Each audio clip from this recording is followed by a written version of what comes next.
સ્વામી કેટલું વિશાળ સિટી અહીંયાથી દેખાય છે, આખું પેરિસ અહીંયાથી દેખાય છે, ભવ્ય ભવ્ય. અને જ્યારે એવો વિચાર આવે કે આ સિટીમાં આપણું એક મંદિર બને છે, સાંભળીને જ ગર્વ થાય.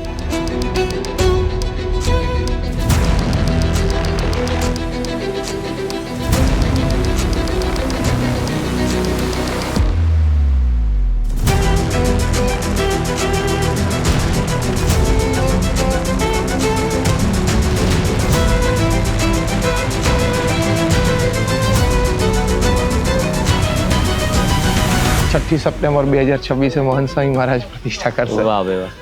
એટલે ભવ્ય થશે.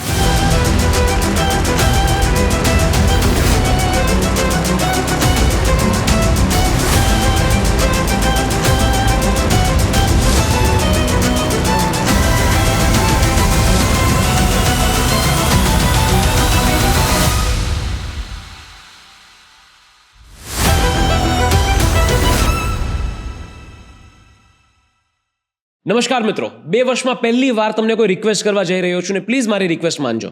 આ પોડકાસ્ટ શરૂ કરતા પહેલા પ્લીઝ ચેનલને સબસ્ક્રાઇબ કરજો, અને માત્ર એટલું જ નહીં, બેલ આઇકન દબાવીને નોટિફિકેશનને પણ સબસ્ક્રાઇબ કરજો.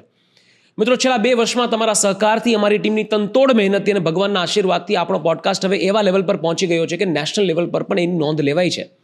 અને તમે જોશો કે આવનારા સમયમાં અમે એવા એપિસોડ લાવીશું કે જેમાં અમે દેશ વિદેશ ટ્રાવેલ કરીને મોટા ગેસ્ટને આપણા પ્લેટફોર્મ પર માત્ર તમારા માટે લાવવાનો પ્રયત્ન કરીશું. અને મિત્રો, જેટલા નંબર્સ વધારે સબસ્ક્રિપ્શનના એટલા મોટા ગેસ્ટને આપણે ગુજરાતના આ પ્લેટફોર્મ પર લાવી શકીશું. બાકી બધી મહેનત અમે કરી લઈશું. માત્ર સબસ્ક્રાઇબ બટન દબાવવાનો સહકાર મને તમારી પાસેથી જોઈએ છે. તો પ્લીઝ સબસ્ક્રાઇબ બટન દબાવો, નોટિફિકેશનને પણ સબસ્ક્રાઇબ કરો, કારણ કે તમે ચેનલ સબસ્ક્રાઇબ કરી હશે એટલે તમને હરેક એપિસોડ માટે એક નોટિફિકેશન આવશે જે મેં નવો રિલીઝ કરીને. હું દિલથી ઈચ્છું છું કે અમારા બધા સારા એપિસોડ તમારા સુધી તાત્કાલિક પહોંચે. એટલે પ્લીઝ ચેનલને સબસ્ક્રાઇબ કરો. 80% કરતાં પણ વધારે લોકો એવા છે જે મારો પોડકાસ્ટ રેગ્યુલરલી જોવે છે પણ ચેનલને સબસ્ક્રાઇબ નથી કરી. બહુ નાનું કામ છે, તમારે માત્ર બટન દબાવવાનું છે. એનાથી ગુજરાતને, આપણા આ પ્લેટફોર્મને ખૂબ મોટો ફાયદો થઈ શકે એમ છે, અને મોટા ગેસ્ટ આપણે લઈ આવીશું. સો પ્લીઝ સબસ્ક્રાઇબ કરો એન્ડ એન્જોય ધ શો.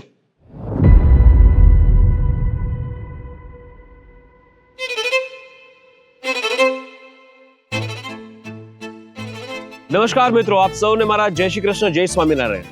મિત્રો, આજનો ખૂબ જ ખાસ એપિસોડ એટલા માટે છે કારણ કે પહેલી વાર કોઈ પોડકાસ્ટ આવા લોકેશન પર થઈ રહ્યું છે.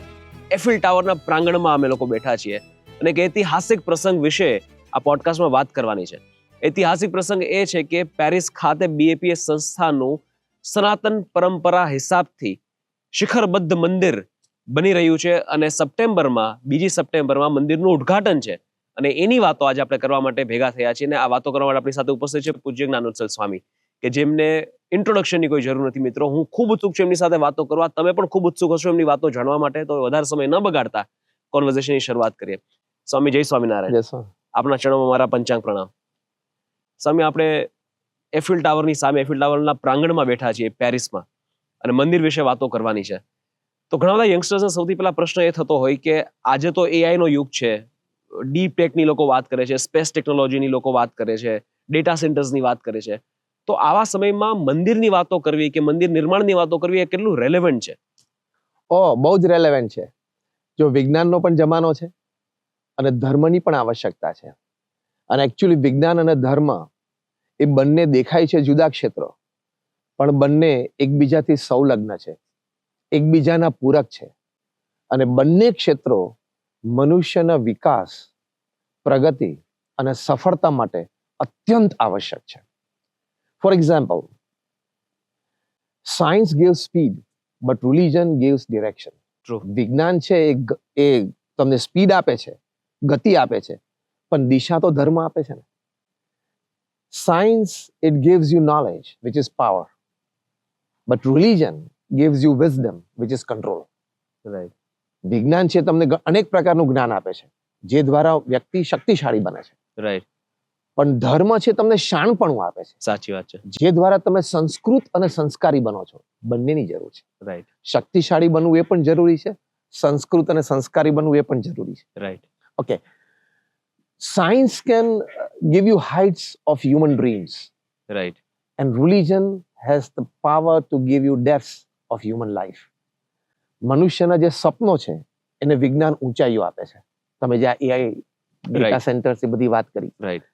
પણ જીવનમાં ઊંડાણ એ ધર્મ આપે છે. ફોર એક્ઝામ્પલ હું તમને એક સરસ વાત કરું, તમને મજા આવશે. સાયન્સ શું શોધે છે કે હાઉ મેન કેમ અપોન ધીસ અર્થ, પૃથ્વી પર માણસ કેવી રીતે આવ્યો. અને ધર્મ શેનો જવાબ આપે છે? પૃથ્વી ઉપર માણસ કેમ આવ્યો, શું કામ આવ્યો? બંનેની જરૂર છે. રાઈટ પર્પઝ ધર્મથી આવે છે. હા, એટલે બંનેની જરૂર છે. સાયન્સ છે ફિઝિકલ મેડિસિન છે, રિલિજન છે ઇમોશનલ મેડિસિન છે. True. વિજ્ઞાન છે તમારા દૈહિક દુઃખ દર્દને દૂર કરે છે, ધર્મ એ તમારા મનના આંતરિક દુઃખ અને દર્દને દૂર કરે છે. બેયની આવશ્યકતા. એટલે વિજ્ઞાનનો જમાનો છે 21મી સદી, આપણે ચોક્કસ બોલીએ, પણ સાથે ધર્મની અત્યંત આવશ્યકતા છે. એ ધર્મની દ્રઢતા આવા મંદિરોથી, આવા સ્થાનથી થાય છે. એક છેલ્લી વાત તમને કરું સરસ. તો આલ્બર્ટ આઇન્સ્ટીન આટલા મોટા વૈજ્ઞાનિક, એમણે પોતે વાત કરી કે science without religion is blind and religion without science is lame. વિજ્ઞાન છે એ ધર્મ વગર આંધળું છે, રાઈટ, અને ધર્મ પણ વિજ્ઞાન વગર પાંગડું છે. ટ્રુ. એટલે વિજ્ઞાન અને ધર્મ એ બંનેની અત્યંત આવશ્યકતા. અને પ્રમુખ સ્વામી મહારાજ એક સરસ વાત કરતા.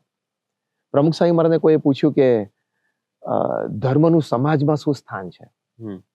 એ આજના યુગમાં જ પૂછાયેલો પ્રશ્ન છે, 20મી-21મી સદીમાં. પ્રમુખ સ્વામી મહારાજ પોતાના અનુભવ પરથી એક સરસ વાક્ય બોલ્યા, શાણપણામાંથી. પ્રમુખ સ્વામી મહારાજે કહ્યું કે ધર્મ એ સમાજનો પ્રાણ છે. વાહ. એટલે વી નીડ બોથ. ટ્રુ. અને આમ પણ આપણા ધર્મમાં સાયન્સનું મહત્વ તો પહેલેથી બતાવવામાં આવ્યું જ છે કે સાયન્સને સાથે રાખીને ચાલતો આપણો ધર્મ છે. એ તો તમે સ્વામિનારાયણ અક્ષરધામ દિલ્હીમાં જાઓ અને તમે પ્રદર્શનમાં બોટ રાઈડ લો તો તમને ખબર પડે કે વિજ્ઞાન અને ધર્મનો કેવો સમન્વય આપણી સંસ્કૃતિમાં અને દુનિયાભરની બધી સંસ્કૃતિમાં. આજે આપણે અહીંયા ફ્રાન્સમાં બેઠા છીએ, પેરિસમાં, તો અહીંયા પણ સંસ્કૃતિમાં વિજ્ઞાન અને ધર્મનો સમન્વય છે જ. વ્યક્તિને દરેક રીતે પૂર્ણ આનો સમન્વય જ બનાવે છે. 100%. ખૂબ સાચી વાત. સ્વામી, બીજો પ્રશ્ન એ પણ થાય યંગસ્ટર્સને સ્પેશિયલી, કે અત્યારે ઘણા બધા બીજા પ્રોબ્લેમ્સ છે કે જે સોલ્વ કરવા માટે આપણે રિસોર્સિસ યુઝ કરી શકીએ. તો જ્યારે પેરિસ જેવા સિટીમાં મંદિર બને છે, સ્વાભાવિક છે કે ખૂબ ઇન્વેસ્ટમેન્ટ લાગ્યું હશે, ખૂબ રિસોર્સિસ લાગ્યા હશે, તો એ ખર્ચો કરવો અત્યારે કેટલો યોગ્ય છે? આવા ઘણા બધા યંગસ્ટર્સ સવાલ પૂછતા હોય એટલે હું પૂછું છું, સ્વામી માફ કરજો. ના, માફ નહીં કરવાનું. આ યુવાનોને આ પ્રશ્નોના ઉત્તર જોઈએ જ છે. Right. To satisfy their logic, એમના તર્કને સંતોષ માટે. રાઈટ. તો જો પ્રથમ તો આપણા સત્શાસ્ત્રોમાં એક આદેશ છે. ભગવાન શ્રી કૃષ્ણ શ્રીમદ ભાગવતમાં વાત કરી છે કે મારી મૂર્તિ બનાવવી, મારે અર્થે મોટા મંદિરો કરવા, મારે અર્થે બાગ બગીચા કરવા. ભગવાન સ્વામિનારાયણે પણ એમના વચનામૃતમાં કહ્યું છે કે અમે ઉપાસના રહેવા સારું, જે દ્વારા હજારો જીવોનું કલ્યાણ થાય, એની માટે મંદિરોની પ્રવૃત્તિ કરી છે. એટલે ભગવાન અને અવતારો જે આપણા ભારત વર્ષમાં થયા, એમની આજ્ઞા છે સમગ્ર માનવ જાતને કે મંદિરોનું નિર્માણ કરવું. પ્રથમ આ ઉત્તર છે. પણ આજના જમાનાને સેટિસ્ફાય માટે લોજિકલ હું વાત પણ કરીશ, સાથે સાથે બે વસ્તુ વાત કરીશ કે જેમ બુદ્ધિમત્તાની જરૂર છે એમ સંસ્કારની પણ જરૂર છે. C, if you have all the academics, talent, intelligence, experience, know how બધું તમારી પાસે હોય, પણ તમારી પાસે એથિક્સ ને વેલ્યુઝ ના હોય તો આપણે સારાને પડતા જોયા છે. સાચી વાત એ છે. એથિક્સ, નોર્મ્સ અને ડિસિપ્લિન્સ એ મંદિરોથી, ધર્મ ગ્રંથોથી, સંત સમાગમથી, એના થકી જ, એટલે કે અધ્યાત્મ થકી જ આવે છે. એ વાસ્તવિકતા છે, એ સાબિત થયેલી વાત છે. ફોર એક્ઝામ્પલ, ઇડગર હુવર FBI ના ડિરેક્ટર હતા, ફેડરલ બ્યુરો ઓફ ઇન્વેસ્ટિગેશન અમેરિકાના. 40 વર્ષ એમણે ક્રાઇમ સાથે ડીલ કર્યું. 40 વર્ષના ડીલિંગ પછી એમણે છેલ્લા 15 વર્ષ તો ચાઇલ્ડ અને ટીનેજ ક્રાઇમ સાથે ડીલ કર્યું. એમના રિટાયરમેન્ટમાં બોલ્યા, એમણે કહ્યું કે મારા 40 વર્ષના ક્રાઇમ સાથેનું ડીલિંગ, 15 વર્ષનું ચાઇલ્ડ અને ટીનેજ ક્રાઇમ સાથેનું ડીલિંગ, હું એક બહુ સ્પષ્ટ નિર્ણય ઉપર આવ્યો છું. એમ કરીને એમને ઓડિયન્સે પૂછ્યું કે તમારે ક્રાઇમ રેટ ઘટાડવો છે, એટલે કે ગુનાખોરી, હિંસાખોરી જે બાળકોને, તરુણો, યુવાનો કરતા થયા છે, ઘટાડવું છે? બધા હા પાડી. ત્યારે ઇડગર હુવર બોલ્યા, હું એમને વર્ડ ટુ વર્ડ અને લેટર ટુ લેટર કોટ કરું છું. એમણે કહ્યું કે a child who has been taught to obey the laws of God will find very little difficulty in obeying the laws of man. વાહ. To become a good citizen of the society. કે જે બાળકને તમે નાનપણથી ભગવાનના કાયદા પાડતા શીખવાડશો ને, એ બાળકને મોટા થઈને સમાજમાં નાગરિકના કાયદા પાળવામાં તકલીફ નહીં પડે. માટે તમારા બાળકને ભગવાનમાં શ્રદ્ધા કરાવડાવો. એટલા મંદિરોના ખર્ચ યથા યોગ્ય છે. True. અને એક લૌકિક દ્રષ્ટિએ તમને કહું, ડિફેન્સનો ખર્ચો કેટલો છે? Billions. It is more than $2,200 billion a year. તો દેશની સુરક્ષા માટે ડિફેન્સનો ખર્ચો યોગ્ય છે. દેશની સુરક્ષા છે, નાગરિકોની સુરક્ષા. રાઈટ. તો એમ આપણા આંતર વૈભવની સુરક્ષા, આપણા સદગુણોની સુરક્ષા, સંસ્કારોને સુટેવીની સુરક્ષા, એની માટે મંદિરોનો ખર્ચ પણ યોગ્ય છે. હવે તમે જો ભારત સરકાર છે પ્રોજેક્ટ ટાઈગર પાછળ કરોડો રૂપિયા ખર્ચે છે, અને ખોટું નથી, આવી એક સ્પીસીસને જાળવવી પડે. તો પ્રોજેક્ટ ટાઈગર માટે કરોડો રૂપિયા હોય તો પ્રોજેક્ટ બાલ સંસ્કાર, પ્રોજેક્ટ હ્યુમન, પ્રોજેક્ટ હ્યુમન, એની માટે કેમ ખર્ચો? અને Right. અમને BAPS સંસ્થાને અને જે કંઈ મંદિર નિર્માણની સાથે જોડાયેલી બીજી ધાર્મિક આધ્યાત્મિક સંસ્થાઓને અનુભવ છે કે મંદિરોના નિર્માણ અને મંદિરોના સહવાસથી, મંદિરોમાં આવવા જવાથી ત્યાં સંત સમાગમ અને સત્શાસ્ત્રનો સમાગમ મળે છે, તો લોકોની ખોટી આદતો છૂટી છે, ઘરે મારઝૂડ બંધ થઈ છે, વ્યસનો છૂટ્યા છે, મા બાપનો આદર વધ્યો છે, ભાઈચારો વધ્યો છે, દાનપુણ વધ્યું છે, સમાજ સેવા પણ ધર્મનો આશ્રિત હોય એને વધારે સારી ભાવના છે, એ પણ અમે જોયું છે. એટલે આવા તો અનેક પ્રકારના લાભ છે. અને હું છેલ્લી એક વાત કરી દઉં મજાની, યસ પ્લીઝ. તમને આમાં વધારે મજા આવશે. હા. જે પૈસાનો જે માલિક હોય એને જેમાં ખર્ચ કરવો હોય એમાં કરે. ટ્રુ, 100%. કોઈ ભગવાનના ભક્તને એમ હોય કે હું બંગલામાં રહું છું તો મારા ભગવાન, મારા ઈષ્ટદેવ જેના થકી હું થયો છું એવી એને પ્રતીતિ છે, તો એને એના ભગવાનને બંગલામાં રાખવા છે. એમાં તમારે ને મારે કોઈ પ્રશ્ન હોવો ના જોઈએ. આ મોટી મોટી ફિલ્મ્સ આવે છે, જે ટાઇટેનિક આવી, ધારો કે the Lord of the Rings, the Return of the King, Odyssey. હા, આ બધાના બોક્સ ઓફિસ કલેક્શન કેવા? હજારો કરોડ. તો ત્યાં કોઈને વાંધો નથી કે હજારો કરોડ બોક્સ ઓફિસમાં નાખી દીધા ફિલ્મ પાછળ. ત્યાં તમે માનો છો કે એના પૈસા છે, એને એન્ટરટેનમેન્ટ કરવું છે તો એ જાય છે. એમ ભક્તના પૈસા છે, એને મંદિર કરવું છે, એ કરે છે. You and me should not have a problem, or rather anyone should not have a True. Problem. Right. કોઈને પ્રશ્ન ના આવવો જોઈએ. Right. As simple as that. Right. 100% Swami. મેં આપને આ વાત પહેલા પણ કરેલી કે અમને અમારા કોલેજમાં રામ મંદિર વખતે ડિબેટ થતી, જ્યારે ડિસ્પ્યુટમાં હતું અને જ્યુડિશિયલ કાર્યવાહી ચાલતી હતી, ત્યારે કે કેમ મંદિર બનવું જોઈએ અને કેમ હોસ્પિટલ ને એ બધું. મેં કીધું મંદિર બનશે તો બીજું બધું એમાં મંદિરમાંથી બનશે, પણ હોસ્પિટલ ને એ બધું તો ઓલરેડી સરકાર કરે જ છે. અને સરકાર પણ કરે છે અને ધાર્મિક સંસ્થાઓ પણ કરે છે. રાઈટ. આજે ભારત વર્ષમાં કેટલી બધી NGOs એ ધર્મ સંસ્થાના બેનર નીચે ચાલે છે. ઘણી બધી ધર્મ સંસ્થાઓ એવી છે કે જેની પાસે 50, 100, 150, 200 સામાજિક સંસ્થાઓ છે. ફોર એક્ઝામ્પલ BAPS સ્વામિનારાયણ સંસ્થા, અમે 162 પ્રવૃત્તિઓ કરીએ છીએ. એટલે કે like social, cultural, moral, educational, environmental, medical. અમે 1800 થી વધારે hospital, hostel, school, college, community centre, સંસ્કાર કેન્દ્ર, મંદિર, અક્ષરધામ ચલાવીએ છીએ. એટલે બંનેનું સંતુલન રાખીએ છીએ, વ્યવસ્થિત કરીએ છીએ. એટલે મંદિરના નેજા હેઠળ. અને ડોક્ટર APJ અબ્દુલ કલામ એક સરસ વાત કરતા, એ પોતે કહેતા, એમણે એક બહુ સરસ આર્ટિકલ લખ્યો છે, મેં વર્ષો પહેલા વાંચેલો, value system for the enlighten citizen. આ આર્ટિકલમાં ડોક્ટર કલામ બહુ સરસ લખે છે કે મેં ભારત વર્ષનું ભ્રમણ કર્યું છે, પરદેશમાં પણ ખૂબ ભ્રમણ કર્યું છે, અનેક લોકો સાથે મળ્યો છું, અનેક લોકો સાથે વાત, વિચાર, વ્યવહારની આપલે કરી છે. હું એક નિષ્કર્ષ ઉપર આવ્યો છું, એમ કરીને એમણે લખ્યું છે આર્ટિકલમાં કે experienced and old, middle aged and energetic, young and talented, all I have found that they turn towards religion for solace and safety in life. કે બાળક હોય, તરુણ હોય, યુવા હોય કે વૃદ્ધ, ભણેલો હોય કે અભણ હોય, જીવનમાં જ્યારે તકલીફો આવીને ત્યારે બધાએ ધર્મ તરફ જ હૂંફ માટે અને સુરક્ષા માટે આશરો લીધો છે. બહુ સાચી વાત. સાચું. સો અહીં આપણે પેરિસમાં છીએ તો સ્વાભાવિક છે કે culturally this city is very rich, અને આપણે અલગ અલગ લોકેશન્સ પર પણ જવું જોઈએ. સ્વાભાવિક છે મંદિરની વાતો કરીશું, અને મંદિરના ઉદ્ઘાટન વખતે પેરિસમાં આપણે ઘણી બધી એક્ટિવિટીઝ કરવાના છે, ઘણી બધી. તો એની પણ વાતો કરીશું અલગ અલગ લોકેશન્સ પર જઈને. Before we go to another location, મારે એક સવાલ પૂછવો છે સ્વામી. આપણે શ્રદ્ધાનો ઉલ્લેખ કર્યો કે શ્રદ્ધા હોય મનમાં તો ઘણા બધા પ્રોબ્લેમ સોલ્વ થઈ જાય, પણ ઘણા બધા લોકોને શ્રદ્ધા પર પણ ક્યારેક શંકા જાય કે યાર હું આટલો ભગવાનમાં માનું છું, આટલી પૂજા અર્ચના કરું છું, આટલી મને શ્રદ્ધા છે, પણ છતાં મારા કામો કેમ ઘણી વાર નથી થતા, કેમ હું કેમ પાછળ રહી જાઉં છું, એવા ઘણા બધા લોકોને ક્વેશ્ચન્સ થતા હોય છે. તો એમને તમે શું કહેશો? જો હું ઘણી વખત હસતા હસતા કહું છું કે ભગવાને તમને જ્યારે પૃથ્વી ઉપર જન્મ આપ્યો ત્યારે તમારી સાથે MOU સાઇન નથી કરી, મેમોરેન્ડમ ઓફ અન્ડરસ્ટેન્ડિંગ, કે જા બેટા પૃથ્વી પર જાયગા તેરા સબ કુછ અચ્છા હોગા, બધું તારું સારું જ થશે એવું કે ભગવાને આપણને કીધું નથી. આપણા કર્મો હોય, આપણું પ્રારબ્ધ હોય, આમાં આપણી ક્રિયાઓ ભળે, આપણા વિચારો હોય, આપણી વૃત્તિઓ હોય, સારી નરસી વૃત્તિ હોય, આ બધાના પરમ્યુટેશન્સ અને કોમ્બિનેશન્સ થી આઉટકમ નક્કી થાય છે. રાઈટ.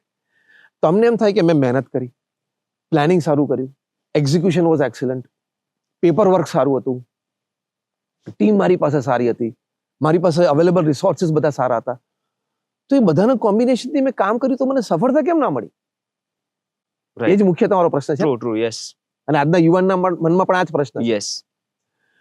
આ બધાથી જ જો ખાલી સફળતા મળતી હોય તો પૃથ્વી પર બધાને સફળતા મળે.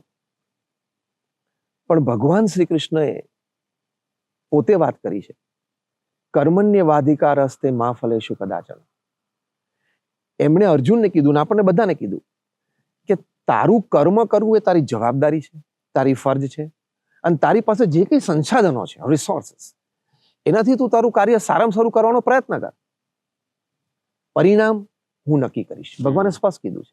મેં કહ્યું ને એમ ગયા જન્મના આપણા કર્મો, કૃત્યો, ક્રિયાઓ, એનું પ્રારંભ લઈને આપણે આવીએ છીએ. આ જન્મમાં આપણે આ કાર્ય કરીએ છીએ, એની પાછળ આપણી વૃત્તિ, કોકને પાછળ પાડવાની, કોમ્પિટિશન જીતવાની, કોકને હેરાન કરવાની, કોકને હું શોભીલો પાડું, કોકનું અપમાન કરી નાખું, એના કરતા મારું શ્રેષ્ઠ દેખાડું, આવા બધા વિચારો પણ આપણી પ્રવૃત્તિઓ ભરતા હોય છે. That decides the final outcome. એ પણ પરિણામ નક્કી કરે છે. એટલે મારું કામ કેમ નથી થતું એ પ્રશ્ન જ ખોટો છે. પ્રશ્ન એ હોવો જોઈએ કે હું મારો પુરુષાર્થ શ્રેષ્ઠ કરીશ, નીતિમત્તા, પ્રામાણિકતા અને શ્રદ્ધાથી. પરિણામ જે ભગવાન આપે એ હું સ્વીકારીશ. અને એમાં આનંદ છે. હું તમને એક ટૂંકો પ્રસંગ કહું.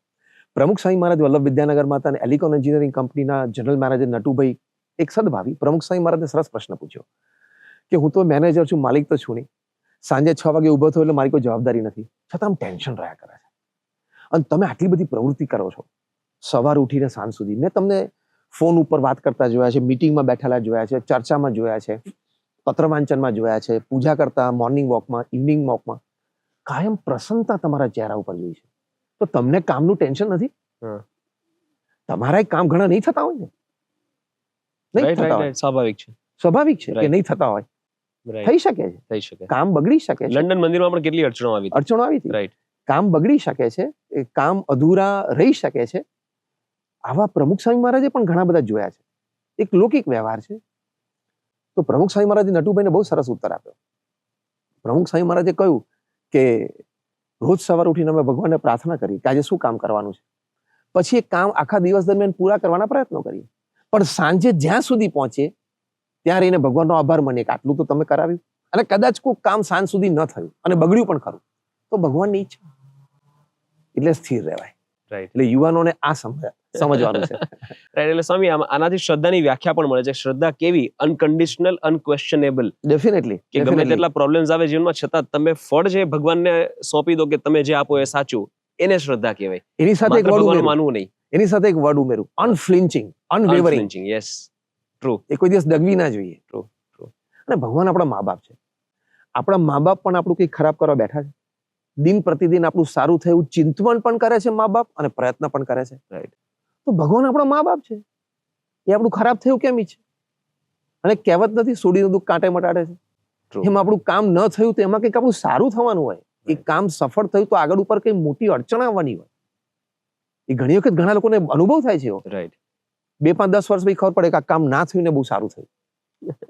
એટલે ઇન શોર્ટ એક શ્રદ્ધા રાખવાની કે કામ થયું તો પણ સારું, અને કામ ન થયું તો પણ સારું.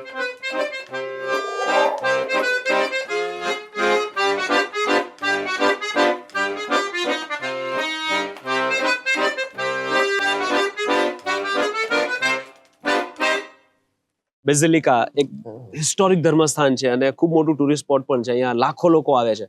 તો ધર્મસ્થાન વિશે વાત કરીએ કે ધર્મસ્થાનમાં સેવા આપવી અને સમાજ સેવા કરવી, આ બંને વચ્ચે લોકો ઘણીવાર કમ્પેર કરતા હોય છે કે હું સમાજ સેવા કરી લઉં, મારા ધર્મસ્થાનમાં સેવા આપવાની જરૂર નથી. તો આપના હિસાબથી ધર્મસ્થાનની સેવા અને સમાજ સેવા બંનેમાંથી કઈ વિશેષ છે? બંને વિશેષ છે, બંનેની આવશ્યકતા છે. અને બંને દ્વારા સમાજને અને વ્યક્તિને ખૂબ લાભ છે. તમે જો પ્રમુખ સ્વામી મહારાજનું જીવન અને બીએપીએસ સંસ્થાની પ્રવૃત્તિઓ તમે જુઓ તો અમે સમાજ સેવા અને ધર્મ સેવાને સરખું મહત્વ આપ્યું છે. પ્રમુખ સ્વામી મહારાજે મંદિરોનું પણ નિર્માણ કર્યું. આજે મહંત સ્વામી મહારાજ મંદિરોનું પણ નિર્માણ કરે છે અને પ્રમુખ સ્વામી મહારાજ અને મહંત સ્વામી મહારાજે શૈક્ષણિક સંસ્થાઓ, તબીબી સંસ્થાઓ અને બીજી અન્ય સમાજ સેવાઓ માટેની સંસ્થાઓનું પણ નિર્માણ કર્યું છે. એટલે બંને બેલેન્સથી ચાલવા જોઈએ. બંને અવિભાજ્ય અંગ છે એવું પણ હું કહીશ. 100%. એટલે we want both social service and spiritual service, right જેનાથી વ્યક્તિ અને સમાજનું પૂર્ણ નિર્માણ થાય છે. રાઈટ પ્રમુખ સ્વામી મહારાજ કહેતા કે સમાજ સેવા પણ જોઈએ અને મંદિરો પણ જોઈએ. મંદિર વિશે અમુક સરસ વાત કરતા પ્રમુખ સ્વામી. પ્રમુખ સ્વામી મહારાજ કહેતા કે મનને શાંતિ આપે તે મંદિર, સંસ્કૃતિનું જતન કરે તે મંદિર, આપણા સંસ્કારોને સાચવે અને દ્રઢાવે તે મંદિર, આપણી સાચી ઓળખ આપણને કરાવે તે મંદિર, આપણા પારિવારિક મૂલ્યોને દ્રઢ કરે તે મંદિર, આપણા ચારિત્રનું નિર્માણ કરે તે મંદિર. એટલે મંદિરથી વ્યક્તિ અને સમાજનું ઘડતર થાય છે અને એના દ્વારા એ સારો સમાજ સેવક તૈયાર થઈ જાય છે. રાઈટ એટલે મંદિરોની આવી એક વિશેષતા. અને બીજી એક વાત કરું, મારી દ્રષ્ટિએ મારા વિચારોથી હું માનું છું કે 3 પ્રકારની સેવાઓ છે. પહેલી પ્રકારની સેવા એ છે કે લાઈફ બેટરિંગ સર્વિસીસ, જેમાં ગરીબ લોકોને તમે કપડાં આપો, દવાઓ આપો, ફ્રી આપો, એ લાઈફ બેટરિંગ જે જરૂરી છે. રાઈટ બીજી છે એ લાઈફ સસ્ટેનિંગ સર્વિસીસ, જેમાં લોકોને તમે સ્કિલ એમ્પાવરમેન્ટ આપો કે જીવન દરમિયાન એનું જીવન સારું જાય. રાઈટ ત્રીજી છે લાઈફ એન્હેન્સિંગ સર્વિસ, જેમાં Right. વેલ્યુ સિસ્ટમ તમે લોકોને શીખવાડો. તો ત્રીજી વાત છે ને એની માટે આ મંદિરની જરૂર છે. રાઈટ 100%. આપણે એમ કહીએ કે સમાજ સેવા જરૂરી, પણ સમાજનું નિર્માણ તો કરવું પડશે ને. સમાજની સેવા કરી શકે એવા ચરિત્રનું નિર્માણ કરવું પડશે. હા, એ ધર્મસ્થાનો અને મંદિરોમાં થાય છે. ખૂબ સાચી વાત છે. ડેફિનેટલી. અને પણ સ્વામી, એવી કોઈ આપણે આ વાત તો કરીએ, પણ આઈ થિંક આપણે કોઈ એક્ઝામ્પલ પણ આપવું જોઈએ. એવી કોઈ સ્ટોરી છે કે મંદિર સાથે જોડાઈને કોઈ વ્યક્તિનું ચરિત્ર નિર્માણ થયું હોય, કાં ચેન્જ થયું હોય અને એમની લાઈફ ઇમ્પ્રૂવ થઈ હોય અને સમાજ સેવક વધારે સારા બન્યા હોય? ઓહો, સેંકડો પ્રસંગો છે. આઈ શેર યુ વન. કોરોના કાળ દરમિયાન ત્યાં પેન્સિલ્વેનિયા સ્ટેટમાં એક ડોક્ટર મયંક અમીન, જે નાનપણથી બીએપીએસ સંસ્થામાં જ પ્રવૃત્તિમાં સેવામાં જોડાયેલા, અમારા બાળ પ્રવૃત્તિ, યુવા પ્રવૃત્તિમાં જોડાયેલા, હી ઇઝ અ ફાર્માસિસ્ટ. એને પોતાને એમ નક્કી થયું કે મારે સેવા કરવી છે. અને જ્યારે વેક્સિનેશનનો સ્ટેજ આવ્યો ત્યારે ઘરે ઘરે જઈને વેક્સિન આપતા. અને એમને કેવા ઘર સિલેક્ટ કર્યા? જ્યાં ફિઝિકલી ચેલેન્જ લોકો રહેતા હોય, જ્યાં ઓલ્ડ એજ લોકો રહેતા હોય, ઇમૂવેબલ લોકો હોય, એવા સ્થાનો સિલેક્ટ કર્યા, એવા ઘરો. બીએપીએસના યુવાનોની ટીમ બનાવી પેન્સિલ્વેનિયામાં. રાઈટ બીજા યુવાનોની ટીમ બનાવી. અને you would be surprise to know that doctor Mayank Amin 14 inch સ્નોમાં નેવિગેટ કરીને સવારે 6 થી રાત્રે 2 વાગ્યા સુધી સેવા કરતા. ઓહો. અને મોર સરપ્રાઇઝિંગ, ડોક્ટર મયંક અમીને વેક્સિનેશન સ્ટેજમાં 60,000 ડોઝીસ એમણે આપ્યા છે. વાહ. પણ એમનો ઇન્ટરવ્યુ જ્યારે લેવામાં આવ્યો વેરિયસ પ્રેસ દ્વારા, ત્યારે શું બોલ્યા કે હું મંદિરમાં જતો નાનપણથી. બીએપીએસ સ્વામિનારાયણ મંદિરમાં મને પ્રમુખ સ્વામી મહારાજનો સિદ્ધાંત કે in the joy of others lies our own, એ હું શીખ્યો. એટલે તમે જે પ્રશ્ન પૂછ્યો કે મંદિરમાંથી, ધર્મસ્થાનમાંથી ધર્મના સંસ્કાર પામીને કોઈ સમાજ સેવક તૈયાર થયા હોય તો અમે તમને મયંક અમીનની વાત કરી.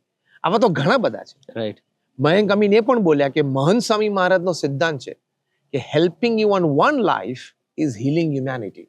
ટ્રુ. એક વ્યક્તિને પણ તમે મદદ કરો છો ને, એ સમગ્ર માનવતાને તમે હૂંફ આપો છો, ટેકો આપો છો. True. તો જો આ ધર્મના સંસ્કારથી જ એ આ શક્ય બને. શક્ય બને. રાઈટ અને ભગવાન સ્વામિનારાયણ એમના વચનામૃતમાં ગઢડા મધ્ય પ્રકરણનું 25મું વચનામૃત છે, એમાં કીધું છે કે જ્યારે ભગવાન અને સંતની એટલે ધર્મની સેવા થાય છે ને, ત્યારે આપણા અંતરમાં કામ, ક્રોધ, લોભ, મોહ, મત્સર, આશા, તૃષ્ણા બધું ઓછું થાય છે. હવે આ બધા ભાવ ઓછા થાય તમે સારી સેવા કરવાના જ છો. કરી જ શકીએ 100%. ડેફિનેટલી. સામે અહીંયાથી સિટીનો ખૂબ સરસ વ્યૂ આવે છે. હું ઈચ્છું છું કે આપણે ત્યાં જઈએ અને ચર્ચા કરીએ. આ જોઈને એવું લાગે કે આ સિટીમાં આપણું એક મંદિર બને છે, એની ચર્ચા થવી જોઈએ. લોકોને એની વિશાળતાનું પણ એક પ્રમાણ મળે. આપણે એ તરફ જઈએ. સ્વામી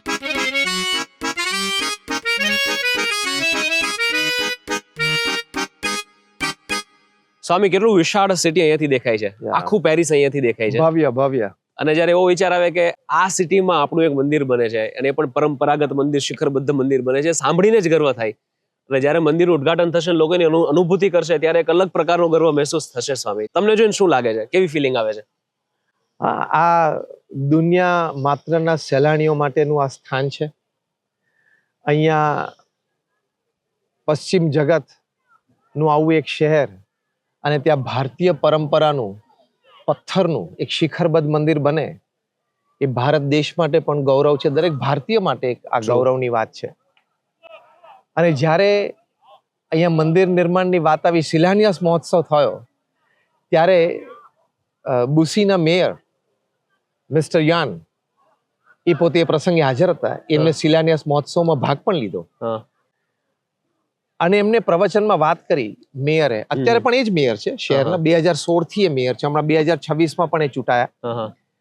તો મેયરે પોતે વાત કરી કે this is the mark of life, મારા જીવનનો એક સૌથી અગત્યની વાત છે. આ શબ્દ એમણે વાપર્યા. પછી બીજી વાત એમણે કરી કે ભવિષ્યમાં હું મારી ડોટરને કહી શકીશ કે આવા એક ભવ્ય નિર્માણમાં મારો સહયોગ રહ્યો. ક્યાં વાત હે, હું એક નિમિત્ત બન્યો. ત્રીજી વાત એમણે કરી, આ એક French man, mayor mister Yann, કે હિન્દુઇઝમ વિશે, હિન્દુ ધર્મ વિશે મને બહુ ખ્યાલ નહોતો, પણ આ પ્રોજેક્ટના સંપર્કમાં આવ્યો, આ પ્રોજેક્ટના બધા લીડ્સ એના સંપર્કમાં આવ્યો, તો મને હિન્દુઇઝમ વિશે વધારે ખ્યાલ આવ્યો. અને પછી શું શબ્દ વાપર્યો હિન્દુ ધર્મ વિશે એમણે, મેયરે? It is the light for humanity. વાહ, માનવતા માટે એક પ્રકાશ છે. બહુ મોટી વાત કરી કે બહુ બહુ બહુ મોટી વાત કરી. અને પછી છેલ્લે એમણે વાત કરી કે આ પ્રોજેક્ટમાં સામેલ થવાનો તો મને આનંદ છે, પણ આ બુસી મંદિરથી, એટલે કે BAPS મંદિર અહીંયા બુસીમાં બને છે, એના દ્વારા બે મોટી વાત થશે. એક, સમગ્ર માનવતાને શાણપણું એટલે કે પ્રકાશ પ્રાપ્ત થશે. અને બીજી વાત સરસ કરી, અહીંયા આવનાર દરેક વ્યક્તિના અંતરમાં રહેલી શક્તિઓ જાગૃત થશે. વાહ, એટલા મેયર પ્રભાવિત. અને તમને આશ્ચર્ય થશે કે અત્યારે આપણને આ જે શહેર દેખાય છે, આ સમગ્ર શહેરમાં અને આખા ફ્રાન્સ દેશમાં એક પણ એવું મોન્યુમેન્ટ નથી કે જે ફ્રાન્સ અથવા યુરોપના પથ્થર સિવાયના કોઈ દેશના પથ્થરમાંથી બન્યું હોય.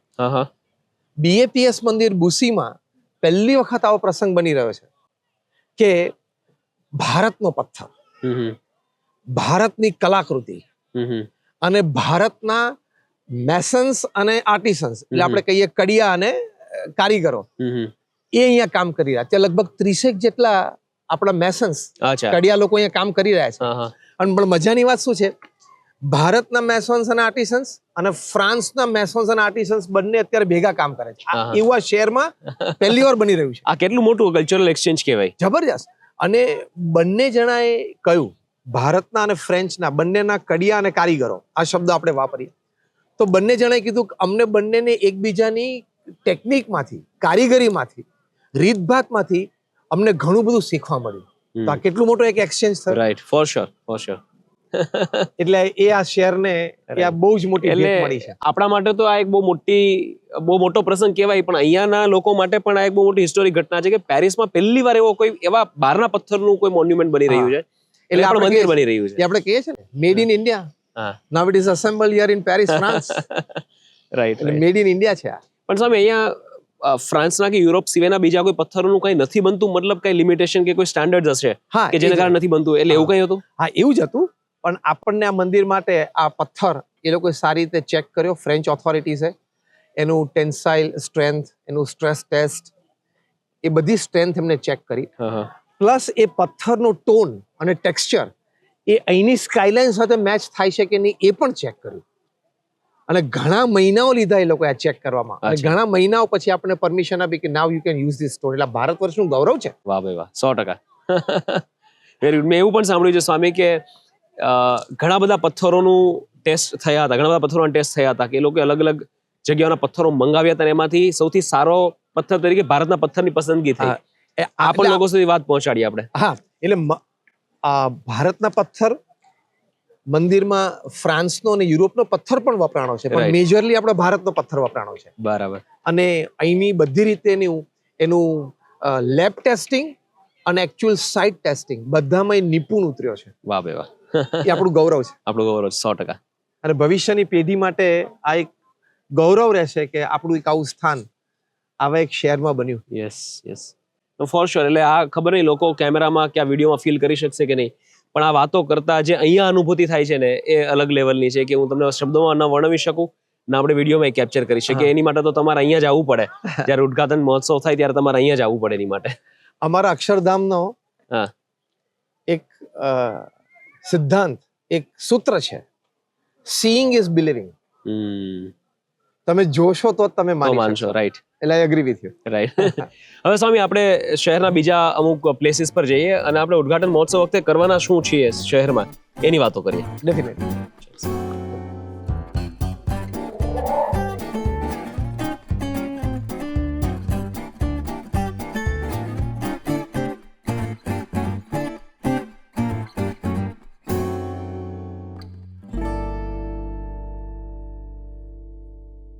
સ્વામી આપણે અત્યારે બીજી એક ધાર્મિક સંસ્થાની બહાર ઊભા છીએ, નોટ્રડેમ, કે અહીંયાના લોકોના આસ્થાનો બહુ મોટો વિષય કહેવાય. આની ખૂબ મોટી હિસ્ટ્રી રહી છે, 850 વર્ષ કરતાં પણ વધારે જૂની હિસ્ટ્રી, અને ઘણા બધા હિસ્ટોરિક ઓકેશન્સ અહીંયા થયા છે.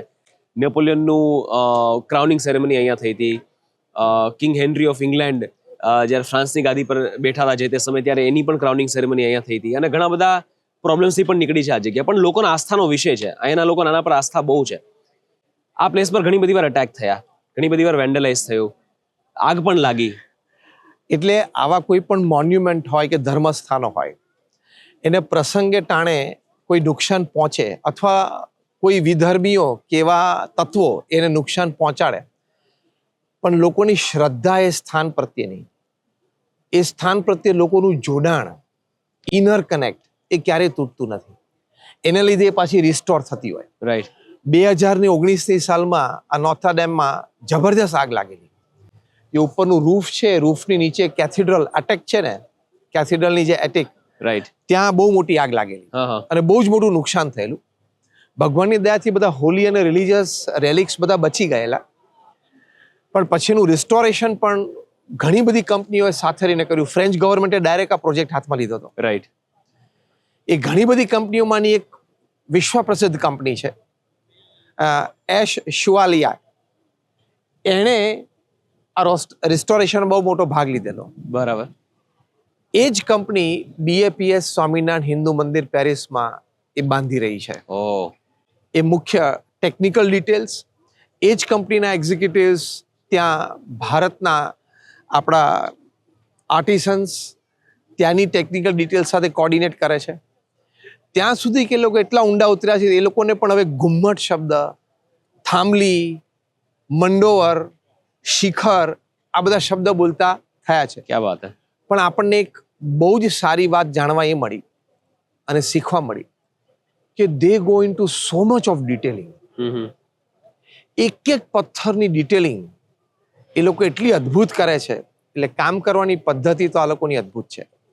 પણ એમ કે આટલું એક આવું સ્થાન નોર્થડેમ, એમાં જે કંપનીઓએ કામ કર્યું એમાંની એક આ કંપની એશ શુઆલિયા એ ત્યાં મંદિરમાં અત્યારે કામ કરી રહી છે. Right right. How beautiful story કે અહીંયા કનેક્ટ છે. હા, આપણે કનેક્ટ છે. અહીંયા ધાર્મિક સ્થાનમાં એ લોકોને સેવા કરવાનો મોકો મળ્યો. ભલે કમર્શિયલ એંગેજમેન્ટ પણ હશે, પણ ગમે તેમ એ લોકોએ પાર્ટ તો ભજ્યો અને ત્યાં આખું એક ધર્મસ્થાન બિલ્ડ કરવાનો એમને મોકો મળે. પણ સ્વામી જ્યારે આવી સ્ટોરી સાંભળીએ, જ્યારે ડિસ્ટ્રક્શન અને રેસ્ટોરેશનની સ્ટોરી સાંભળીએ ને, સ્પેશિયલી જ્યારે ફેથની વાત હોય, ત્યારે એમ થાય કે જ્યાં સુધી ફેથ છે, જ્યાં સુધી લોકો એની સાથે જોડાયેલા છે ને, ત્યાં સુધી તીર્થ બની રહે છે. અને એના પર ગમે તેવા અટેક થાય, ગમે તેવી પ્રોબ્લેમ્સ આવે, ઇટ અગેન રિબિલ્ડ્સ ઇટ સેલ્ફ. એટલે ફેથનું ઇમ્પોર્ટન્સ બહુ છે, જો લોકો જોડાયેલા હોય શ્રદ્ધાથી. તો સ્વામી, આપના હિસાબથી ધર્મની સૌથી મોટી શીખ કઈ? ધર્મ વિશે ઘણી બધી વાતો દુનિયામાં થઈ છે, ઘણી બધી ચર્ચાઓ થઈ છે, ઘણી બધી વ્યાખ્યાઓ બંધાણી છે. પણ તમે જે પ્રશ્ન પૂછ્યો કે ધર્મની સૌથી મોટી શીખ કઈ, તો વસુધૈવ કુટુંબકમ એ ધર્મની સૌથી મોટી શીખ છે. એમાં એ વાત કહેવામાં આવી છે, અયમ નિજઃ પરોવેતિ ગણના લઘુ ચેતસામ ઉદાર ચરિતા નામ તું વસુધૈવ કુટુંબકમ. એટલે કે this is mine and that is yours is the thinking of narrow minded people, but the broad minded and the noble hearted people, they always think and believe that the whole world is one family. ધર્મ આપણને આ શીખવાડે છે કે જે પૂરું વિશ્વ છે એક પરિવાર છે. પૂરું વિશ્વ એક પરિવાર છે. એ ધર્મની સૌથી મોટી શીખ. રાઈટ. બીજી એક ધર્મની મોટી શીખ પ્રમુખ સ્વામી મહારાજ એમના શબ્દોમાં વ્યાખ્યા કરતા પ્રમુખ સ્વામી મહારાજ કહેતા કે પરસ્પર પ્રીતિ પ્રસરાવે તે ધર્મ. ક્યા વાત. ધર્મની સૌથી મોટી શીખ છે. Right right right. આ આપણું પદ પણ છે ને, વૈષ્ણવજન તો તેને કહીએ છીએ પીડ પરાઈ જાણે રે, કે બીજાના દુઃખમાં દુઃખી ને બીજાના સુખમાં સુખી. સાહેબ થોડા ક્વિક ક્વેશ્ચન્સ છે, અગેન સ્પિરિચ્યુઆલિટીને લઈને છે, અને મને ક્વિક આન્સર્સ આપના જોઈએ છે આમાં. ધર્મના હિસાબથી સક્સેસની સાચી વ્યાખ્યા શું? નીતિમત્તા અને પ્રામાણિકતાથી કાર્ય કરીએ એ સફળતા. પછી ધારેલી સફળતા ઓછી વધતી મળે, પણ નીતિમત્તા અને પ્રામાણિકતા જીવનમાં, પુરુષાર્થમાં, વ્યવહારમાં રહ્યા એ સફળતા. સાચું સુખ કયું? વેલ, ભગવાનને સર્વ કરતાહર્તા માનવાના, દરેક સંજોગ પરિસ્થિતિમાં સ્થિર રહી શકાય એ સાચું સુખ. માનસિક શાંતિ કેવી રીતે મળે? માનસિક શાંતિ તો સાબિત થયેલી પણ વાત છે અને ધર્મશાસ્ત્રોમાં પણ છે. ભગવાનનો આશરો, ભગવાનની ભક્તિ, ભગવાનનું નામ સ્મરણ અને આત્મા પરમાત્માનું જ્ઞાન કે હું આત્મા છું અને મારે પરમાત્મા સાથે સીધો સંબંધ છે, એનાથી માનસિક શાંતિ મળે. બરાબર. સ્પિરિચ્યુઆલિટી વર્સસ રિલિજિયસનેસ, આ બંનેમાંથી કઈ વસ્તુ વધારે ઇમ્પોર્ટન્ટ છે? બંને. પદ્ધતિ પણ અગત્યની છે અને પ્રાપ્તિ પણ અગત્યની છે. રિલિજિયોસિટી એક પદ્ધતિ છે, રાઇટ્સ એન્ડ રિચ્યુઅલ્સ, અને સ્પિરિચ્યુઆલિટી, આધ્યાત્મિકતા એક અચીવમેન્ટ છે. ઓકે. સ્વામી, ધર્મમાં એવું કહેવાય કે સ્વીકૃતિ જ સમાપ્તિ છે. સ્વીકારનો ભાવ કેવી રીતે લાવો? બહુ અઘરું હોય છે. હા, સ્વીકારનો ભાવ લાવવા માટે થોડો અહમ ઓછો કરવો પડે. અન્ય લોકો પણ મારી રીતે કંઈક મારા કરતા કોઈક રીતે બુદ્ધિશાળી છે, કંઈક રીતે વિશેષ છે, અને મારે એને પણ આદર આપવો જોઈએ. એ સમજણથી અન્યને આદર એ અન્યનો સ્વીકાર છે. આદર એ સ્વીકાર છે. સ્ટ્રેસ મેનેજમેન્ટ કેવી રીતે કરવું વિથ સ્પિરિચ્યુઆલિટી? સ્ટ્રેસ મેનેજમેન્ટ ઉપર તો ત્યાં મોન્ટ્રીયલ યુનિવર્સિટીમાં ઇન્ટરનેશનલ ઇન્સ્ટિટ્યૂટ ઓફ સ્ટ્રેસમાં 1 લાખ પુસ્તકો સ્ટ્રેસ ઉપર છે. એટલે સ્ટ્રેસ મેનેજમેન્ટ સ્પિરિચ્યુઆલિટીની દ્રષ્ટિએ આફ્રિકાના એક બહુ જ મોટા બિઝનેસમેન હતા, મનુભાઈ માધવાણી, બહુ મોટો વેપાર યુરોપ, એશિયા, આફ્રિકામાં, અમેરિકામાં. એ પ્રમુખ સ્વામી મહારાજ પાસે આવીને કાયમ કહેતા, સ્વામી તણાવ બહુ રહે છે, સ્ટ્રેસ બહુ રહે છે. ત્યારે પ્રમુખ સ્વામી મહારાજ કાયમ એને કહેતા કે ભગવાનને કરતા હરતા જાણો, આપણે આપણો પુરુષાર્થ કરી લેવાનો, પછી ભગવાનની ઈચ્છા એ આપણું પ્રારબ્ધ છે એમ માનો તો તમને સ્ટ્રેસ નહીં રહે. એટલે ભગવાનને કરતા હરતા જાણવાના. બરાબર. કરતાપણાનો ભાવ ન રાખો, આ એક ખૂબ સરસ વાક્ય મને કોઈ વડીલે શીખવાડેલું કે કોઈ પણ વસ્તુમાં કરતાપણાનો ભાવ ન રાખો એટલે બધી શાંતિ છે. સાક્ષી ભાવ. રાઈટ. આપણે કરીએ છીએ એ આપણે નિમિત્ત છીએ. ભગવાન આપણા દ્વારા કરે છે, ભગવાન કરાવડાવે છે, એનું અનુસંધાન. રાઈટ. પ્રમુખ સ્વામી મહારાજે સ્વામિનારાયણ અક્ષરધામ દિલ્હીમાં આટલી મોટી પ્રતિષ્ઠા કરીને આટલું મોટું એક સ્મારક ઉદ્ઘાટિત કર્યું, અને અનેક વખત વાર્તાલાપમાં એ બોલ્યા છે કે ભગવાન સ્વામિનારાયણની ઈચ્છાથી થયું છે, ગુરુ યોગીજી મહારાજના સંકલ્પે થયું છે, અને સંતો હરિભક્તોના પુરુષાર્થથી થયું છે, અમે નથી કર્યું. Right right. સાહેબ, અત્યારના યુથની 3 સૌથી મોટી તાકાત આપને કઈ લાગે છે? એક અત્યારે વિચાર શક્તિ, જે માહિતીના આધારે બહુ ખીલી છે, એ પહેલી તાકાત. બીજું, દરેક યુવાનમાં દેખાય છે કે મારે કંઈક કરી છૂટવું છે, મારે કોકના પડછાયામાં નહીં, સ્વતંત્ર એક મારી આઈડેન્ટિટી ઊભી કરી છે, એની બહુ જ મોટી તાકાત છે. એસ્પિરેશન એ બહુ જ મોટી તાકાત છે. અને ત્રીજી મોટી તાકાત છે એ પોતાના સપનોને પૂરા કરવા માટે અન્ય સાથે જોડાણ, અન્ય વ્યક્તિઓ સાથે ઇન્ટરેક્શન, કોન્વર્સેશન અથવા એસોસિએશન, એમાં ગભરાતો મૂંઝાતો નથી અને સહજતાથી કરી શકે છે. એ 3 એની બહુ જ મોટી તાકાત છે. That is what I feel. Okay, no, I completely agree Swami. હવે એનો કાઉન્ટર ક્વેશ્ચન, અત્યારના યુથની 3 સૌથી મોટી સમસ્યાઓ કઈ કે જે જોઈને એવું લાગે કે નહીં, આ સોલ્વ નહીં થાય તો ફ્યુચર ઇઝ ડેન્જરસ? થોડો કન્ફ્યુઝ તો રહે છે, એ પણ આપણે જોઈએ છે. આ કરું કે આ કરું, આ કરું કે આ કરું, એ ઘણી વખત અમારી પાસે એ વાત આવે છે. એટલે એક કન્ફ્યુઝન છે, દ્વિધા, એની બહુ મોટી વીકનેસ છે. બીજું એક જોવા મળે છે સેકન્ડ વીકનેસમાં કે એ પ્રયત્ન કરે છે 1 વાર, 2 વાર, 3 વાર, પછી નિષ્ફળતા આવે છે ને તો થોડો હતાશ થઈ જાય છે, અને એમ થાય છે કે હું સફળ નહીં થઉં. એ ડિપ્રેશન, સ્ટ્રેસમાં જલ્દી જતો રહે છે, એન્ઝાયટી, ફિયર એમાં જલ્દી જતો રહે છે. એટલે એને લઈને સુસાઇડ સુધી પહોંચી જાય છે. એની બીજી મોટી વીકનેસ છે. અને ત્રીજી મોટી વીકનેસ એ છે કે એને કરવું છે મોટું, વિશેષ, ઘણી વખત કે ન ભૂતો ન ભવિષ્યથી એવું મોટું મારે કંઈક કાર્ય કરી બતાવવું છે, પણ એની માટે from information gathering to process refining to achievement strength એ જોઈએ એવી ગેધર કરતો નથી, ભેગી નથી કરતો. Right he wants to be success overnight. Right એ એની મોટી વીકનેસ. રાઈટ મને એવું લાગે છે Swami phone also plays a role. લોકોની પેશન્સની કેપેસિટી બહુ ઘટાડી નાખી છે બીકોઝ એટલે મેં આ જનરેશનનું નામ ટચ સ્ક્રીન જનરેશન પાડ્યું છે કે અત્યારની આ જનરેશન છે એ જેન ઝી અને અત્યારે જનરેશન આલ્ફા, રાઈટ જે 2013 કે પછી જન્મી એ બધી જનરેશન આલ્ફા છે, રાઈટ એ બધા એ ગેજેટ સાથે જન્મ્યા છે. એટલે સ્ક્રીન ઉપર આમ ટચ કરે ને ડિસ્પ્લે બદલાય.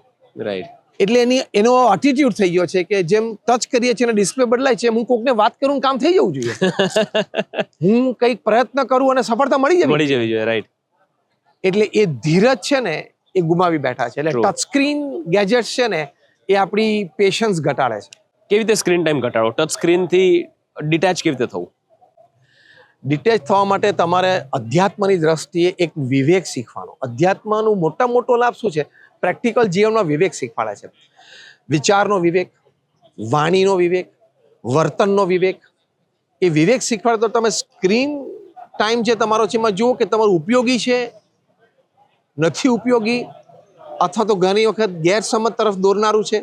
એ વિવેક આપણે જો યથાર્થ શીખીએ તો આપણે સ્ક્રીન ટાઈમ ઓછો કરી શકીએ. Right. બીજું, anything that is popular is not necessarily beneficial. True.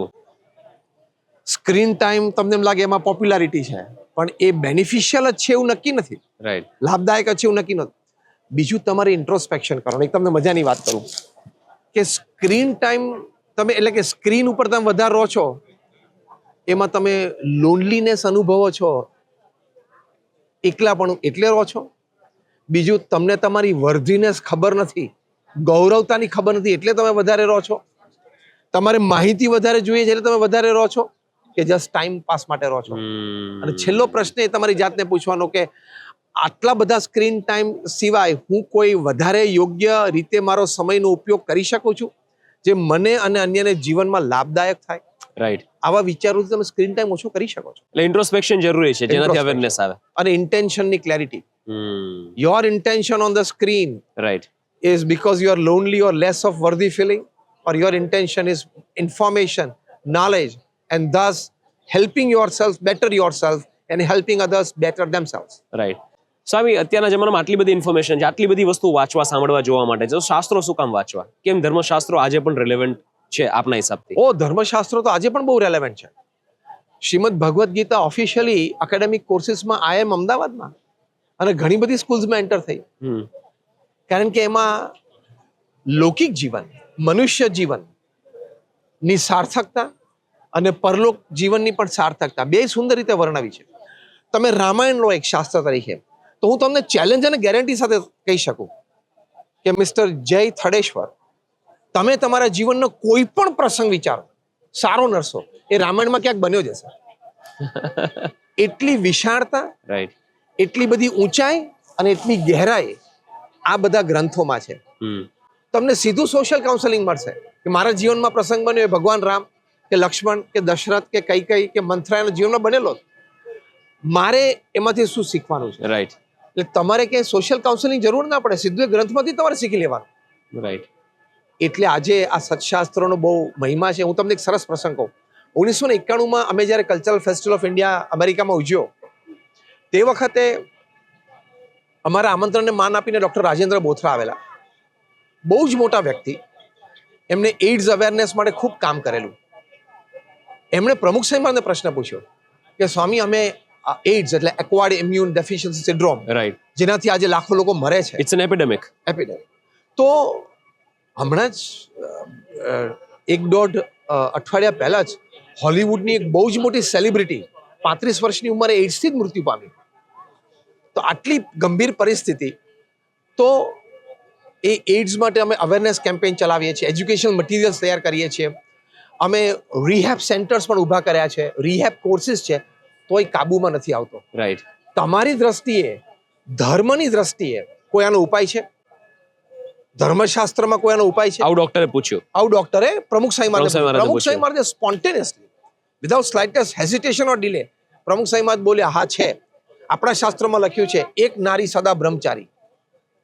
કોઈ પણ પુરુષ માટે એક સ્ત્રી સાથેનો સંબંધ અને કોઈ પણ સ્ત્રીને એક પુરુષ સાથેનો સંબંધ એ તમારા એઇડ્સના રોગને ડામી પણ શકશે અને નાબૂદ પણ કરી શકશે. ડોક્ટર રાજ બોથરાને આ વાત ગમી ગઈ. તો આવડા મોટા રોગની સમસ્યા પણ ધર્મશાસ્ત્રમાં છે, એટલે એ રેલેવન્ટ છે. સ્વામી, એક સ્મોલ પ્રયોગ કરીએ, એકદમ ક્વિક પ્રયોગ કરીએ. આપણે કહ્યું કે આપણા જીવનમાં થતા બધા પ્રશ્નોનો કોઈને કોઈ રેફરન્સ આપણે ધર્મશાસ્ત્રોમાંથી કે આપણા એપિક્સમાંથી મળી જાય. થોડા પારિવારિક જીવનના પ્રશ્નો કે કરિયરના પ્રશ્નો આપણે પૂછું, એનો કોઈ રેફરન્સ આપણે શાસ્ત્રોમાંથી લઈને એનું સોલ્યુશન આપીએ. Number 1, career versus family. કે અત્યારે યંગસ્ટર્સ જે એસ્પાયરિંગ છે ને એસ્પિરેશન્સ બહુ મોટી છે લોકોની મહત્વાકાંક્ષા, તો બંને બાજુથી ખેંચાતા હોય કે કરિયર પાછળ પણ ભાગવું છે, ફેમિલીને પણ ટાઈમ આપવો છે. How do you seek balance? એટલે વર્ક લાઈફ બેલેન્સની વાત તો છે જ, પણ આપણા ધર્મશાસ્ત્રોમાં, આપણા સનાતન હિન્દુ ધર્મના શાસ્ત્રોમાં પણ આપણને ખૂબ સારી રીતે સમજાવવામાં આવ્યું છે કે તમારું કાર્ય નીતિમત્તા અને પ્રામાણિકતાથી કરવું, પણ સાથે સાથે તમારા પરિવારનું પણ ધ્યાન રાખવું.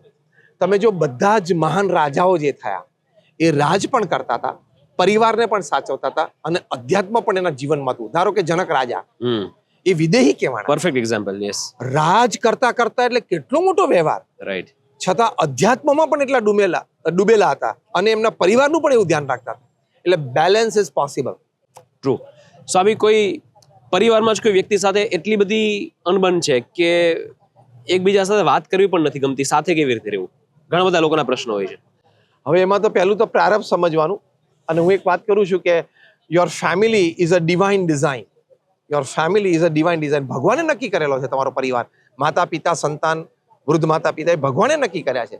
તો ભગવાને નક્કી કરેલી ડિઝાઇનને મેન્ટેન કરવાની મારી એક નૈતિક જવાબદારી છે, એવો વિચાર રાખો તો તમે સુમેળ સાધી શકશો. રાઈટ. આની માટે રિલિજિયસનેસ એટલે કે ધાર્મિકતા જરૂરી છે અને આધ્યાત્મિકતા જરૂરી છે. એની માટે પ્રમુખ સ્વામી મહારાજના આજે મહંત સ્વામી મહારાજ ઘર સભા ઉપર બહુ આધાર રાખે છે, એનું ખૂબ પ્રતિપાદન કરે છે. અડધો કલાક માટે અઠવાડિયામાં 2 દિવસ રાત્રિ ભોજન પછી પરિવાર ભેગો થાય. પ્રથમ 5 મિનિટ ભગવાનનું નામ સ્મરણ કરે, પછી 10 મિનિટ આપણા ધર્મશાસ્ત્રો વાંચે, રામાયણ હોય, મહાભારત હોય, ભાગવત હોય, અને પછી એની પર 5 મિનિટ પરિવાર ચર્ચા કરે, કોને કઈ વાત ગમી. તો એને ઘર સભા કે તમે ઘર સભા નામની આખી પુસ્તિકા તૈયાર કરી છે, જેમાં કેટલા લોકોના જીવનમાં અને પરિવારમાં સંબંધો સુધર્યા હોય, કુઆદતો દૂર થઈ હોય, કુવિચારો ટળી ગયા હોય, ઘર્ષણો ઓછા થયા હોય, સાસુઓના સંબંધો સુધરી ગયા હોય, 2 ભાઈઓ સરખી ઉંમરના હોય, ધંધા વ્યાપારમાં સાથે જોડાયા હોય, ફેમિલી બિઝનેસમાં, અને ફ્રિક્શન રહેતું હોય તો એ પણ ઘટ્યું હોય, પરિવારમાં સુખ, શાંતિ, સ્થપાણી હોય, એવા પ્રસંગો જે તે વ્યક્તિના એની પરવાનગી લઈને એમના નામ ગામ સાથે લખેલા છે. એ પુસ્તિકા મેં પ્રકાશિત કરી છે. એટલે અધ્યાત્મથી પરિવારમાં સુખ શાંતિ સ્થપાય જ. સ્વામી, વેરી ઇનરિચિંગ કોન્વર્ઝેશન. આજે ક્વિક ક્વેશ્ચન આન્સર કર્યા, મને ઘણા બધા સોલ્યુશન્સ મળી ગયા. અને સ્વામી, મને આપની એક વાત બહુ ગમે છે, જે પારિવારિક જીવનમાં હું પોતે ઇમ્પ્લિમેન્ટ કરું છું, કે તમારા જીવનમાં અમુક એવા લોકો રાખો કે તમારા માટે ખૂબ મહત્વના છે, અને પછી એમને બધું માફ. હા, હું ઘણી વખત કહું છું, તમારા મોબાઈલ ફોનમાં 500 નંબર છે, એમાંથી 25 નક્કી કરો કે 25 મારા જીવનમાં જોઈએ જ છે, કોઈ પણ હિસાબે જોઈએ છે. એની ભૂલો તો મારે સોરી કહેવાય. રાઈટ. તમારું આવું વર્તન જોઈને એનામાં પણ સુધારો થશે, અને 25 સાથેનું strong bonding is your life. True, true. Simple. Great, great.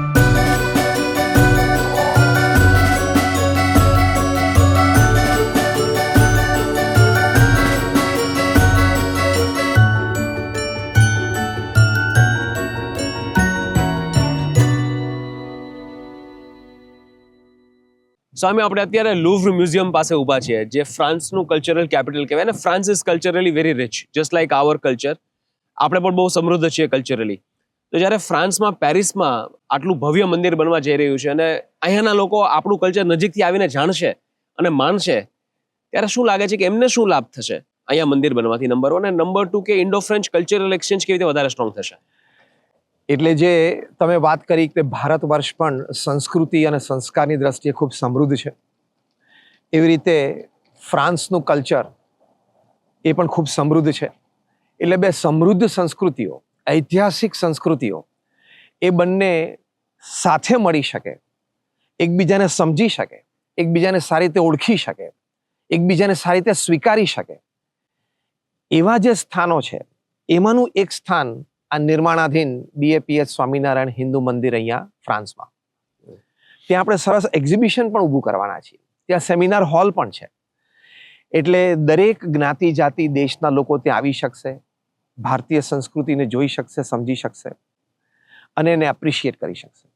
એના વિશે કોઈ વાત વિમર્શ કરવા હોય, કોઈ ચર્ચા કરવી હોય, કોઈ કાર્યક્રમ પ્રવચન કરવું હોય, કોઈ સાંસ્કૃતિક કાર્યક્રમ કરવો હોય, તેની માટે પણ સેમિનાર હોલ છે. એટલે આ દ્વારા બંને સંસ્કૃતિઓ ખૂબ નજીક આવશે. બંને સંસ્કૃતિઓના લોકોને એકબીજા પ્રત્યે આદર રહ્યો છે એ તો દશકો અને સદીઓ જૂની બધી વાતો છે. એટલે જ્યારે સંસ્કૃતિ નજીક આવે, એકબીજાનો આદર જન્મે, ત્યારે એમાંથી ટુરિઝમ અને ટ્રેડ પણ વધે છે, જે રોજિંદા જીવનમાં લાભદાયી છે. અમને અનુભવ છે કે યુકેમાં જ્યારે BAPS મંદિર નિઝદન બન્યું તો ત્યાં પણ ટુરિઝમ વધ્યું. અમને અનુભવ છે અમેરિકામાં પણ રોબિન્સવિલમાં સ્વામિનારાયણ અક્ષરધામ બન્યું તો ત્યાં પણ ટુરિઝમ વધ્યું. તો એક એક્સચેન્જ, એટલે એમાંથી કલ્ચરમાંથી સોશિયલ એક્સચેન્જ, એમાંથી ટ્રેડ અને ટુરિઝમ, આ બધાને જ પુષ્ટિ મળતી હોય છે. એટલે ઘણો લાભ થશે. ફ્રાન્સના એક બહુ જ મોટા ફિલોસોફર એન્ડ થિંકર વોલ્ટેર, એમણે પોતે વાત કરી કે આઈ એમ convinced that everything that has come to us has come from the banks of Ganga. વાહ, ક્યા બાત. બહુ જ મોટા ફિલોસોફર હતા કે આપણી પાસે જે પણ અત્યારે માનવ જાત પાસે છે બધું ગંગાના કિનારેથી જ આવ્યું છે. પછી એમણે લિસ્ટ કર્યું, એસ્ટ્રોનોમી, એસ્ટ્રોલોજી, મેટાફિઝિક્સ, આ બધું ગંગાના કિનારે એટલે ભારત વર્ષમાંથી આપણને મળ્યું છે. એવી રીતે એક બહુ જ મોટા ફ્રેન્ચ ફિલોસોફર અને રાઇટર થિંકર હતા રોમેન રોલા. એમણે પણ એક બહુ સરસ વાત કરી છે. એમણે કહ્યું કે if I want to name a place upon the face of this earth where all the dreams of the living man have found a home, from the time that man wanted the meaning of his existence, it is India. વાહ. એટલે કે માણસને પોતાના જે કંઈ જીવન વિશે વિચારો, જીવનની ઉન્નતિ પ્રગતિ માટેના વિચારો, એ બધા વિચારોને કોઈ એક ઘર મળ્યું હોય, એક હૂંફ મળી હોય, એક વાતાવરણ મળ્યું હોય તો એ ભારત છે. અને પછી બહુ સરસ બોલ્યા કે from my studies I have come to a conclusion that the Indians were very cultured and very learned right from olden times. ભારતીયો બહુ ભણેલા ગણેલા હતા અને બહુ સંસ્કૃત હતા. રાઈટ. અને રોમારોલાએ પોતે સ્વામી વિવેકાનંદ વિશે અભ્યાસ કર્યો છે, રામકૃષ્ણ પરમહંસ વિશે અભ્યાસ કર્યો છે, મહાત્મા ગાંધી વિશે અભ્યાસ કર્યો છે અને એમના જીવન ચરિત્રો પણ એમણે લખ્યા છે. અચ્છા. હા, being a French philosopher thinker. Right. એટલે એ ફ્રેન્ચના લોકોને ભારતની સંસ્કૃતિ પ્રત્યે આદર, એ રીતે ભારતની સંસ્કૃતિને પણ, એટલે કે આપણા ત્યાંના લોકોને પણ એમના પ્રત્યે બહુ જ આદર હતો. હું તમને એક પ્રસંગ કહું. સૈયદ હૈદર રાજા એક બહુ જ સારા પેઇન્ટર હતા ભારત વર્ષના, બહુ જ નામાંકિત, મોડર્ન આર્ટમાં બહુ જ મોટું નામ. એ પોતે રહેતા અહીંયા ફ્રાન્સ. અચ્છા. અને એમને પદ્મશ્રીથી નવાજ્યા છે, પદ્મ વિભૂષણથી નવાજવામાં આવ્યા છે ભારત સરકાર દ્વારા. અને અહીંયા ફ્રેન્ચમાં the highest order of merit, commander of the legion of honour, એ એમને ફ્રેન્ચ સરકારે અર્પણ કર્યું છે. અચ્છા. તો એ પોતે એવું કહેતા, બહુ જ સરસ એક વાક્ય બોલતા કે how to paint I learn in France and what two paint I learn in India. ક્યા બાત હે. વાહ. રાઈટ. કે કેવી રીતે પેઇન્ટિંગ કરવું એ મને ફ્રાન્સે શીખવાડ્યું, રાઈટ. અને શું પેઇન્ટ કરવું ને એ મને ભારતે શીખવાડ્યું. એટલે આવા તો ઘણા બધા પ્રસંગો છે કે બંને દેશના લોકોને એકબીજાની સંસ્કૃતિ પ્રત્યે ઘણો બધો આદર હતો. રાઈટ. આજે પણ છે. મૂળ દેશના લોકો નજીક આવે, સેન્સ ઓફ યુનિટી, ટુગેધરનેસ, જે આપણી સંસ્કૃતિમાં વસુધૈવ કુટુંબકમ છે. રાઈટ. એ રીતે બંને દેશ નજીક આવે એ ખૂબ જરૂરી છે. નજીક આવે, સંસ્કૃતિ ઓળખે તો વૈમનસ્ય કદાચ ક્યાંક હોય તો એ દૂર થાય. રાઈટ. અને દૂર થાય તો પ્રવાસન, વેપાર એ પણ વધે. રાઈટ. ટુરિઝમ અને ટ્રેડ એ બંને પણ વધે.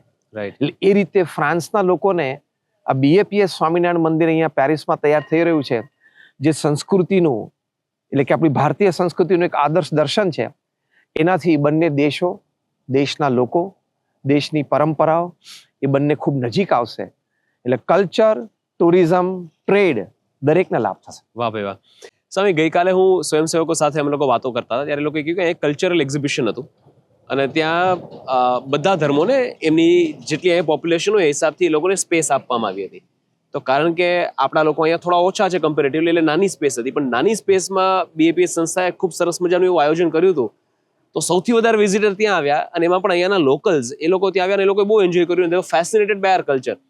એટલે જ્યારે આ વિશાળ મંદિર બનશે અને આપણી સંસ્કૃતિને આપણી શિલ્પકલાને, આપણા કલ્ચરને, આપણી હિસ્ટ્રીને, આપણી સ્ટોરીઝને નજીકથી જાણવાનો પ્રયત્ન કરશે ત્યારે એ લોકોને આપણા પ્રત્યે આદર થાય જ અને વધે જ. થશે. મંદિર જે બને છે એમાં એક્ઝિબિશન હોલ સ્પેશિયલ છે જ. અરે વાહ. અને સેમિનાર હોલ પણ બહુ સ્પેશિયલ છે. એટલે એક્ઝિબિશન પણ બધા જોઈ શકશે અને પછી એની કોઈ ચર્ચા, વિમર્શ, પ્રવચન, ગેધરિંગ એ બાજુમાં જ સેમિનાર હોલમાં થઈ શકશે. બરાબર. આ બધું જ તે મંદિરના ગ્રાઉન્ડ ફ્લોરમાં બહુ જ સરસ વ્યવસ્થાઓ છે. ઓકે. એટલે they will be able to enjoy each others culture.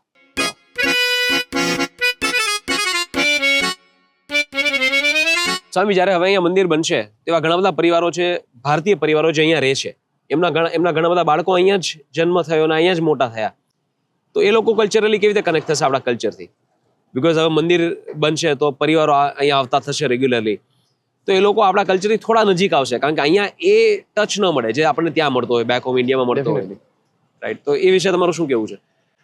હા, એટલે જે ઇન્ડિયન કમ્યુનિટીના સંતાનો અહીંયા જન્મ્યા છે, અહીંયા જ ઉછર્યા છે, સાથે ઘણા બધા વિદ્યાર્થીઓ દેશમાંથી અહીંયા ભણવા માટે આવે છે, એ બધાને આ BAPS સ્વામિનારાયણ મંદિર જે અહીંયા બની રહ્યું છે ફ્રાન્સમાં, એનાથી ઘણા બધા લાભ છે. પહેલો લાભ છે કમ્યુનિટી એન્ગેજમેન્ટ એન્ડ ઇન્વોલ્વમેન્ટ. એટલે કે પોતાના સમુદાય સાથે એ હળી મળી શકશે, વાતચીત કરી શકશે, પોતાના સમાજની પ્રવૃત્તિઓમાં ભળી શકશે. રાઈટ. બીજો મોટો લાભ છે સોશિયલાઇઝેશન વિથ પિયર્સ. પોતાની જ જ્ઞાતિની આગલી પેઢી, વડીલ પેઢી, એની સાથે ઘણો સમય ગાળી શકશે જ્યારે મંદિરમાં હશે ત્યારે. રાઈટ. તો આગલી પેઢી પાસેથી તો એને દેશ વિશે, આપણા સમાજ વિશે ઘણું બધું જાણવાનું છે, સમજવાનું છે. ટ્રુ. કારણ કે વારસો લેવાનો છે. એટલે સોશિયલાઇઝેશન વિથ પિયર્સ એ પણ બહુ મોટો એડવાન્ટેજ મળશે. ત્રીજો મોટો લાભ, એનું મોરલ ફાઉન્ડેશન સ્ટ્રોંગ થશે. રાઈટ. એટલે એના નૈતિક મૂલ્યો એ મજબૂત થશે. ચોથો એક મોટો લાભ એ દ્રષ્ટિએ થશે કે એક આઈડેન્ટિટી ફોર્મેશન. Very important. પોતાની ઓળખ જે છે કે મારા રૂટ્સ છે, મારું આ કલ્ચર છે, મારું આ ટ્રેડિશન છે. દુનિયાના દરેક કલ્ચર અને ટ્રેડિશન પ્રત્યે આપણને આદર અને પ્રેમ છે, પણ at the end of the day my genes and my DNA is my genes and my DNA. True. તો આઈડેન્ટિટી ફોર્મેશન, કે હું કોણ છું, ક્યાંથી આવું છું, મારા રૂટ્સ ક્યાંના છે, એ બહુ અગત્યના છે. બીજી એક વાત, સ્પિરિચ્યુઅલ ગ્રોથ, જે આજે મેનેજમેન્ટની દ્રષ્ટિએ, મેડિકલ ક્ષેત્રની દ્રષ્ટિએ, પ્રગતિ, સફળતા માટે, જીવન જીવવાની શૈલી માટે, ઇવન લાઈફ એક્સપર્ટ્સ એ લોકો પણ શીખવાડે છે કે જીવનમાં આધ્યાત્મિકતા તો હોવી જ જોઈએ. ટ્રુ. એટલે મંદિર છે એ આ નવી પેઢીમાં આધ્યાત્મિક સંસ્કારો પણ પૂરશે. રાઈટ. બીજી એક વાત, રિલિજિયસ રાઇટ્સ એન્ડ રિચ્યુઅલ્સ, ધાર્મિક વિધિ વિધાન. મંદિરમાં આવશે તો ખબર પડશે કે ભગવાન સામે આમ હાથ જોડીને આપણે ઉભા રહેવું જોઈએ, પગે કેવી રીતે લાગવું જોઈએ. રાઈટ. રાઈટ.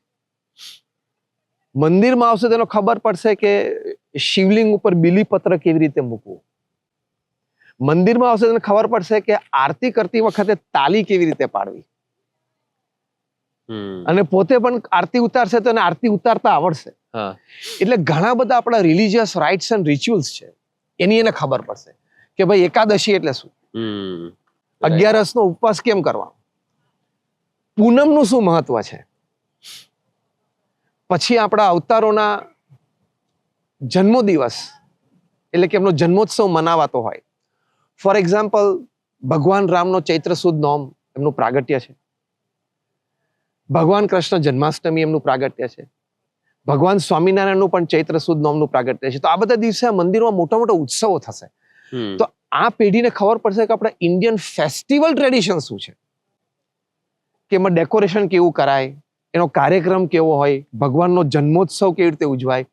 રાઈટ. એ બધું એને મંદિરમાંથી મળશે. અને બીજી એક વાત, એ છે ને ઇમોશનલી થોડો ઇન્ટેલિજન્ટ વધારે થશે. ટ્રુ.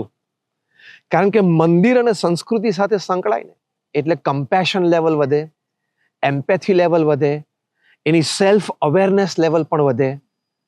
આ બધું ઇમોશનલ ઇન્ટેલિજન્સ એને વ્યવહારમાં, વેપારમાં, સંબંધોમાં, ઇન્ટરેક્શન, કોન્વર્સેશનમાં પણ એને બધું કામમાં લાગશે. રાઈટ.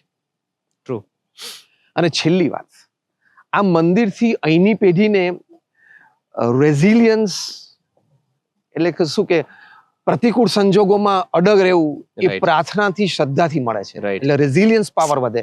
રાઈટ. કે જીવનમાં કામ તો સફળતા મળવાની નથી, રાઈટ. તો રેઝિલિયન્સ પાવર વધે છે. બીજું, એ અહીંયા મંદિરમાં કંઈક જવાબદારી લેશે. કોઈ એમ કહેશે કે બાલ મંડળ હું સંચાલક બનું, કોઈ કહેશે કે યુવક મંડળનો હું સંચાલક બનું, જે અમારી BAPS બધી પ્રવૃત્તિઓ ચાલે છે. તો બહુ નાનપણથી એકાઉન્ટેબિલિટી અને રિસ્પોન્સિબિલિટી શીખશે, ટ્રુ. મેનેજમેન્ટ શિક્ષણ. બહુ True. નાનપણથી. True. એટલે આ બધી વાતો એને લાભ મળશે. સાહેબ, લંડનમાં મેં આ નોટિસ કર્યું છે કે જ્યારે મંદિર બને હવે ઘણા બધા સ્ટુડન્ટ્સ જે ભારતથી આવતા હોય એ લોકો અહીંયા ઘણા બધા પ્રોબ્લેમ્સ ફેસ કરતા હોય. એ લોકો માટે મંદિર જાણે એક આશરો બની જાય કે એમનું ઘર તો બધાનું હોય જ, પણ આ એવું ઘર કે જે એમને વડીલો મળે, કે જે એમને સંતો મળે, કે જે એમને ભગવાનનો આશરો મળે. ડિપ્રેસ્ડ હોય, સ્ટ્રેસ્ડ હોય, ત્યાં જ એમને સાંત્વના મળે. આઈ થિંક એ પણ એક બહુ મોટો બેનિફિટ છે. ત્યાંથી અહીંયા સ્ટુડન્ટ્સ આવે છે, બેનિફિટ છે. જે કામ કરવા આવે છે એ લોકોને. તમે જો 1972 જ્યારે ઇદી અમીને યુગાન્ડામાંથી બધા ભારતીયોને કાઢ્યા અને બધા ઇંગ્લેન્ડ ગયા, આ બધા પાસે બ્રિટિશ પાસપોર્ટ હતા, તો ત્યાં તો બધા યુગાન્ડામાં સારી જોબ કરતા હતા, અમુક તો વેપારી હતા, અમુક તો રાજા જેવી જીવન જીવતા હતા. રાઈટ. પણ લંડનમાં આવે ત્યારે લોકોને સામાન્ય કામ કરવાનું થયું. પેપર ઘરે ઘરે નાખવા જાય, સામાન્ય સ્ટોરમાં નોકરી કરે. પણ 1970 યોગીજી મહારાજે ત્યાં લંડનમાં મંદિર બાંધેલું, તો એ લંડનમાં બધા મંદિરમાં દર શનિ રવિ સાથે ભેગા થતા, તો એકબીજાને હૂંફ મળતી, એકબીજાને સહારો મળતો. અને કોક આવીને એમ કે હું જ્યાં જોબ કરું છું ને ત્યાં હજી એક જણાની જરૂર છે, રાઈટ. તો આપણામાંથી કોઈને જોબ નથી, તો ત્યાં આવજો.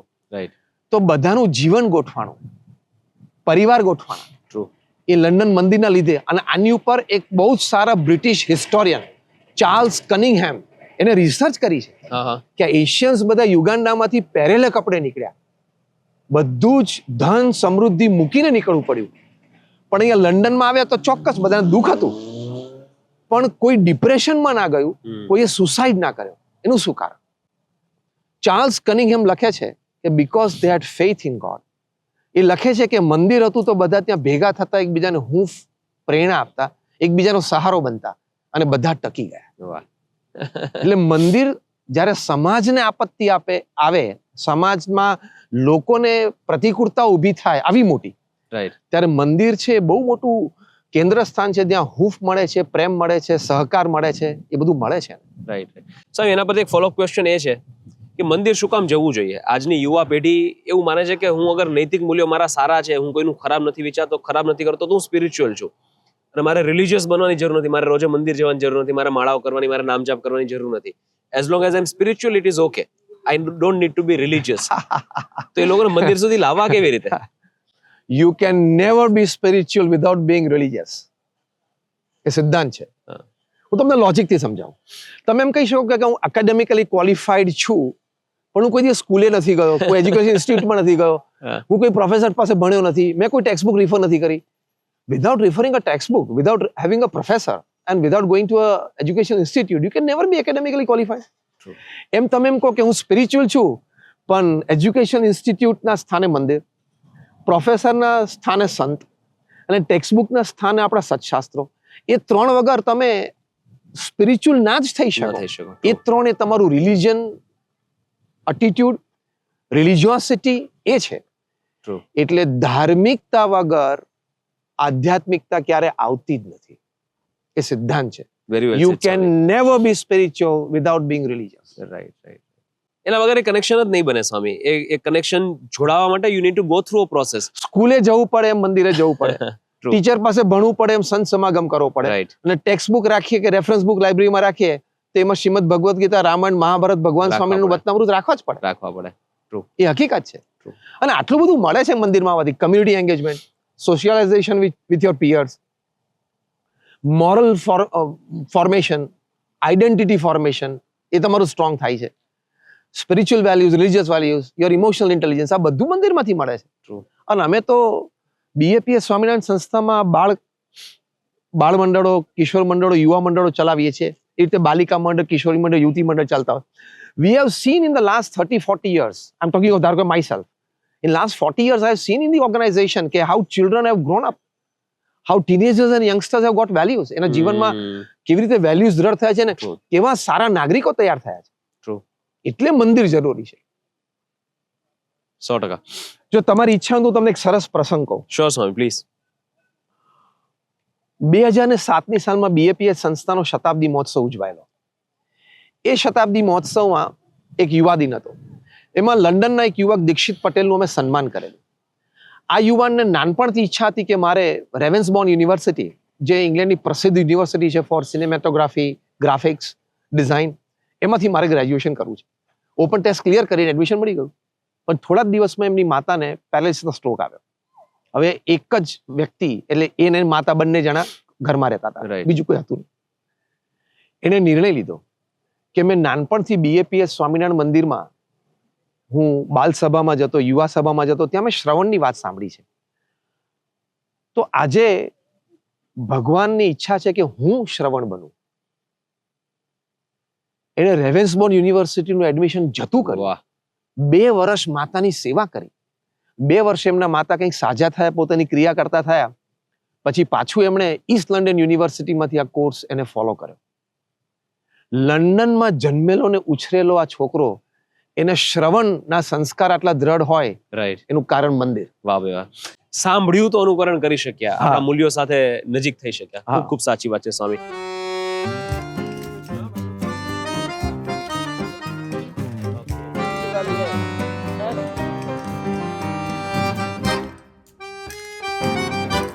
આપણે મંદિરની કન્સ્ટ્રક્શન સાઇટ ઉપર જઈએ એ પહેલા અહીંયા જે આપણે વિઝિટર્સ માર્કેટમાં છીએ, નિત્ય સત્સંગ, ગ્રુપ મીટિંગ્સ, એટલે આ તો 2 વર્ષથી આનું નિર્માણ થયેલું છે. પણ જે મૂર્તિઓના દર્શન આપણને મંદિર ઉપર થવાના છે એ બધી આરસની સુંદર મૂર્તિઓ છે. એમના ફોટોગ્રાફ્સ આપણને અહીંયા દર્શન થાય છે. ત્યાં પાર્વતી શંકર ભગવાન, ગણેશજી, કાર્તિકેયજીની મૂર્તિઓ છે. વાહ. પછી સીતારામ ભગવાન, હનુમાનજી, લક્ષ્મણજીની મૂર્તિઓ છે. ત્યાં રાધાકૃષ્ણ ભગવાનની પણ મૂર્તિઓ છે. બાપરે. પછી ત્યાં અક્ષર સુંદર. પુરુષોત્તમ મહારાજ, એટલે મૂળ અક્ષર મૂર્તિ ગુણાતીયાન સ્વામી અને ભગવાન સ્વામિનારાયણ પૂર્ણ પુરુષોત્તમ નારાયણ. બાપરે. ગુરુ પરંપરા, ભગતજી મહારાજ, શાસ્ત્રીજી મહારાજ, યોગીજી મહારાજ, પ્રમુખ સ્વામી મહારાજ ને મહંત સ્વામી મહારાજની મૂર્તિ પણ આવશે. અહીંયા પદ્માવતી વેંકટેશ્વર ભગવાનની પણ મૂર્તિઓ આવશે. પછી અયપ્પાજીની પણ મૂર્તિ આવશે. વાહ ભાઈ વાહ. કારણ કે અહીંયા બહુ જ મોટો સમાજ દક્ષિણ ભારતનો પણ વસે છે. રાઈટ. એ લોકો પણ નિયમિત આવે છે. અચ્છા. એટલે એમને પણ એમના ઈષ્ટદેવના દર્શન થાય એવી રીતે આ મૂર્તિઓ મુકાઈ છે. વાહ. ખૂબ સુંદર મૂર્તિઓ છે સ્વામી. પૂર્ણ શણગાર સાથે. આવા જ વાહ. શણગારો નિત્ય આવશે. વાહ ભાઈ વાહ. ખૂબ સુંદર. આ મંદિરની છત્રછાયામાં અનેકવિધ પ્રવૃત્તિઓ તમે જોઈ શકો છો કે જ્યારે કોરોના કાળ દરમિયાન પણ આપણા સ્વયંસેવકો, અહીંયા બીએપીએસ સ્વામિનારાયણ મંદિર પેરિસ, ફ્રાન્સના આપણા સ્વયંસેવકો, યુરોપના સ્વયંસેવકોએ ઘરે ઘરે ફૂડ ડિલિવરીઝ કરેલી. વાહ. પછી આપણે આ ટ્રી પ્લાન્ટેશન અને ક્લીનિંગ ઓફ ધ સિટી એના પ્રોજેક્ટ્સ, આવી સેમિનાર્સ અને કોન્ફરન્સીસ પણ થતા હોય. યુક્રેન યુદ્ધ વખતે આપણે ત્યાં કિચન ખોલેલું. આપણા લગભગ 11 દેશોમાંથી 65 સ્વયંસેવકોએ લગભગ 10 થી 12 દિવસ સેવા કરેલી અને હજારો સ્ટુડન્ટ્સને મીલ્સ આપેલા. અને પછી આઈએફ, ઇન્ડિયન એરફોર્સના પ્લેન્સ આવીને આ લોકોને રેસ્ક્યુ કરતા હતા. એ આ ફોટોગ્રાફ છે. પછી યોગાસન હોય, પછી સંગીત અને નૃત્યના ક્લાસીસ હોય, પેઇન્ટિંગ્સના બધા ક્લાસીસ હોય, સેવા માટે બધા તૈયાર હોય, મેડિકલ હેલ્થ ચેકઅપ કેમ્પ્સ હોય. પછી ઇન્ટરફેથ હાર્મની આવે, સર્વધર્મ સંવાદિતતા. કારણ કે ફ્રેન્ચ છે ને મલ્ટી કલ્ચર્ડ કન્ટ્રી છે, રાઈટ. બહુ સાંસ્કૃતિક સમાજ. એટલે દરેક, અને આપણો હિન્દુ ધર્મ તો સમાવિષ્ટ છે, યસ. દરેકને આપણે સમાવી શકીએ. તો ઇન્ટરફેથ થાય, કોન્ફરન્સીસ ને બધું. આ આપણે ઘરે ઘરે જઈને બેપ્સ ચેરિટીઝે કોરોના કાળ દરમિયાન મદદ કરીને પછી પણ હોમલેસ માટે ક્લોથ કલેક્શન એ પણ મોટું કરેલું. પેરિસમાં હમણાં જે ઓલિમ્પિક્સ થઈ 24. હા, એમાં આપણે બીએપીએસ સ્વામિનારાયણ સંસ્થાને ઓથોરિટીઝે કહ્યું કે તમે એક ફેથ સેન્ટર ઊભું કરો. એટલે આપણે હિન્દુ ફેથ સેન્ટર ઊભું કરેલું અને ત્યાં બધા ઇન્ડિયન એથ્લીટ્સ આવતા અને એ બધા ત્યાં મેડિટેશનમાં બેસતા, પ્રેયર્સ માટે આવતા અરે વાહ. અને ઇવન આપણે એ લોકો માટે રિફ્રેશમેન્ટ પણ રાખેલું. તો અને પછી પેરાલિમ્પિક્સ થઈ એના પછી તરત જ રાઈટ. એ દરમિયાન પણ આપણે આ ફેથ સેન્ટર ચાલુ રાખેલું. એટલે અનેકવિધ પ્રવૃત્તિઓ અહીંયા બીએપીએસ સ્વામિનારાયણ મંદિર પેરિસ, ફ્રાન્સ અને યુરોપમાં અહીંના જ સ્વયંસેવકો દ્વારા થઈ રહી છે. એ બહુ મોટી વાત છે. હું તમને એક સ્વયંસેવકની વાત કરું. ધારો કે શૈલેષભાઈ ભાવસાર છે, વર્ષોથી અહીંયા છે. આ ભાવસાર ફેમિલી દક્ષિણ ગુજરાતનું અત્યંત સમર્પિત, અત્યંત સેવાભાવી. એમણે કદાચ સેંકડો ભારતીયો જે યુરોપમાં અહીંયા આવ્યા, એસ્પેશિયલી ફ્રાન્સમાં, એમને વસાવવા માટે, સ્થિર કરવા માટે, નોકરી ધંધા માટે એમને છેલ્લા 4 દાયકાઓથી પ્રયત્ન કર્યા છે. વાહ. અનેકને વસાવ્યા, કહેવાય કે સેંકડો પરિવારને સ્થિર કર્યા છે. અમિત ભાવસાર છે, એ છેલ્લા 3 વર્ષથી ફૂલ ટાઈમ મંદિરમાં અહીંયા સેવામાં છે. રાઈટ. એ પોતે અહીંયા જ જન્મ્યો, અહીંયા જ ઉછર્યો.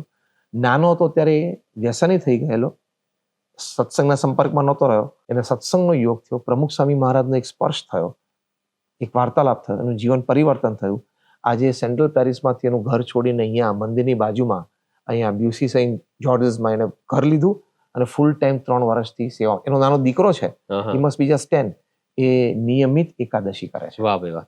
અમારે એક નિષ્ઠાવાન હરિભક્ત છે અહીંયા પેરિસમાં અને સ્વિટ્ઝરલેન્ડમાં એમની હોટલ્સ છે, કાલીભાઈ ગોદીવાલા.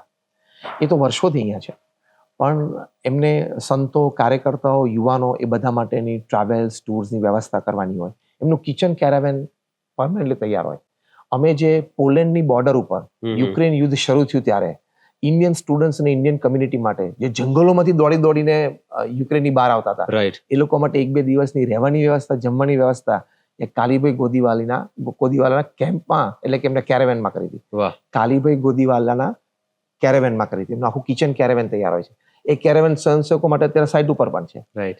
એમનો સન ચિરાગ ગોદીવાલા એ અત્યારે છેલ્લા 1 વર્ષથી સ્વિટ્ઝરલેન્ડમાં પોતાની હોટલ મેનેજરના હાથમાં આપી અને અત્યારે સાઇટ સેવામાં છે. વાહ, ક્યા વાત છે. Full time. વાહ. એટલે આવા સ્વયંસેવકો છે, આવું સમર્પણ છે ને, એ અદ્વિતીય છે. એમાં યુરોપની ધરતી ઉપર આ સમર્પણ આવવું હોય, અહીંયા જન્મેલા બાળકોમાં, અહીંયા જન્મેલામાં. રાઈટ. અહીંયા એક નાનો બાળક છે, લગભગ 9મા ધોરણમાં છે, યોગેશ નામ છે. એ છેલ્લા 4 મહિનાથી એકટાણા કરે છે. કેમ? તો કે મંદિરમાં પ્રતિષ્ઠા ઉત્સવ સર્વોપરી ઉજવાઈ જાય અને સુખરૂપે બધા ભક્તોને આનંદ આવે. 9મા ધોરણમાં ભણતો બાળક એ 4 મહિનાથી એકટાણા કરે છે. તો મહિલા મંડળ હોય, કિશોરી મંડળ હોય, યુવતી મંડળ હોય, એ બધાએ પણ આવા સેવા, વ્રત, એના બધા નિયમો લીધા છે. એટલે તપશ્ચર્યા છે ભક્તોની આ પ્રોજેક્ટ પાછળ. રાઈટ. સામાન્યતઃ આવા મંદિરો ઉભા નથી થતા. ટ્રુ. અને આપણે જે હમણાં અહીંયા બેસીને વાતો કરી કે મંદિર જવાના ફાયદા, કે સંતો સાથે રહેવાના ફાયદા, કે ભગવાન સાથે જોડાયેલા રહેવાના ફાયદા કયા, તો આ જે સંસ્કારો છે એ ત્યાંથી આવે. ખૂબ ખૂબ સરસ સ્વામી.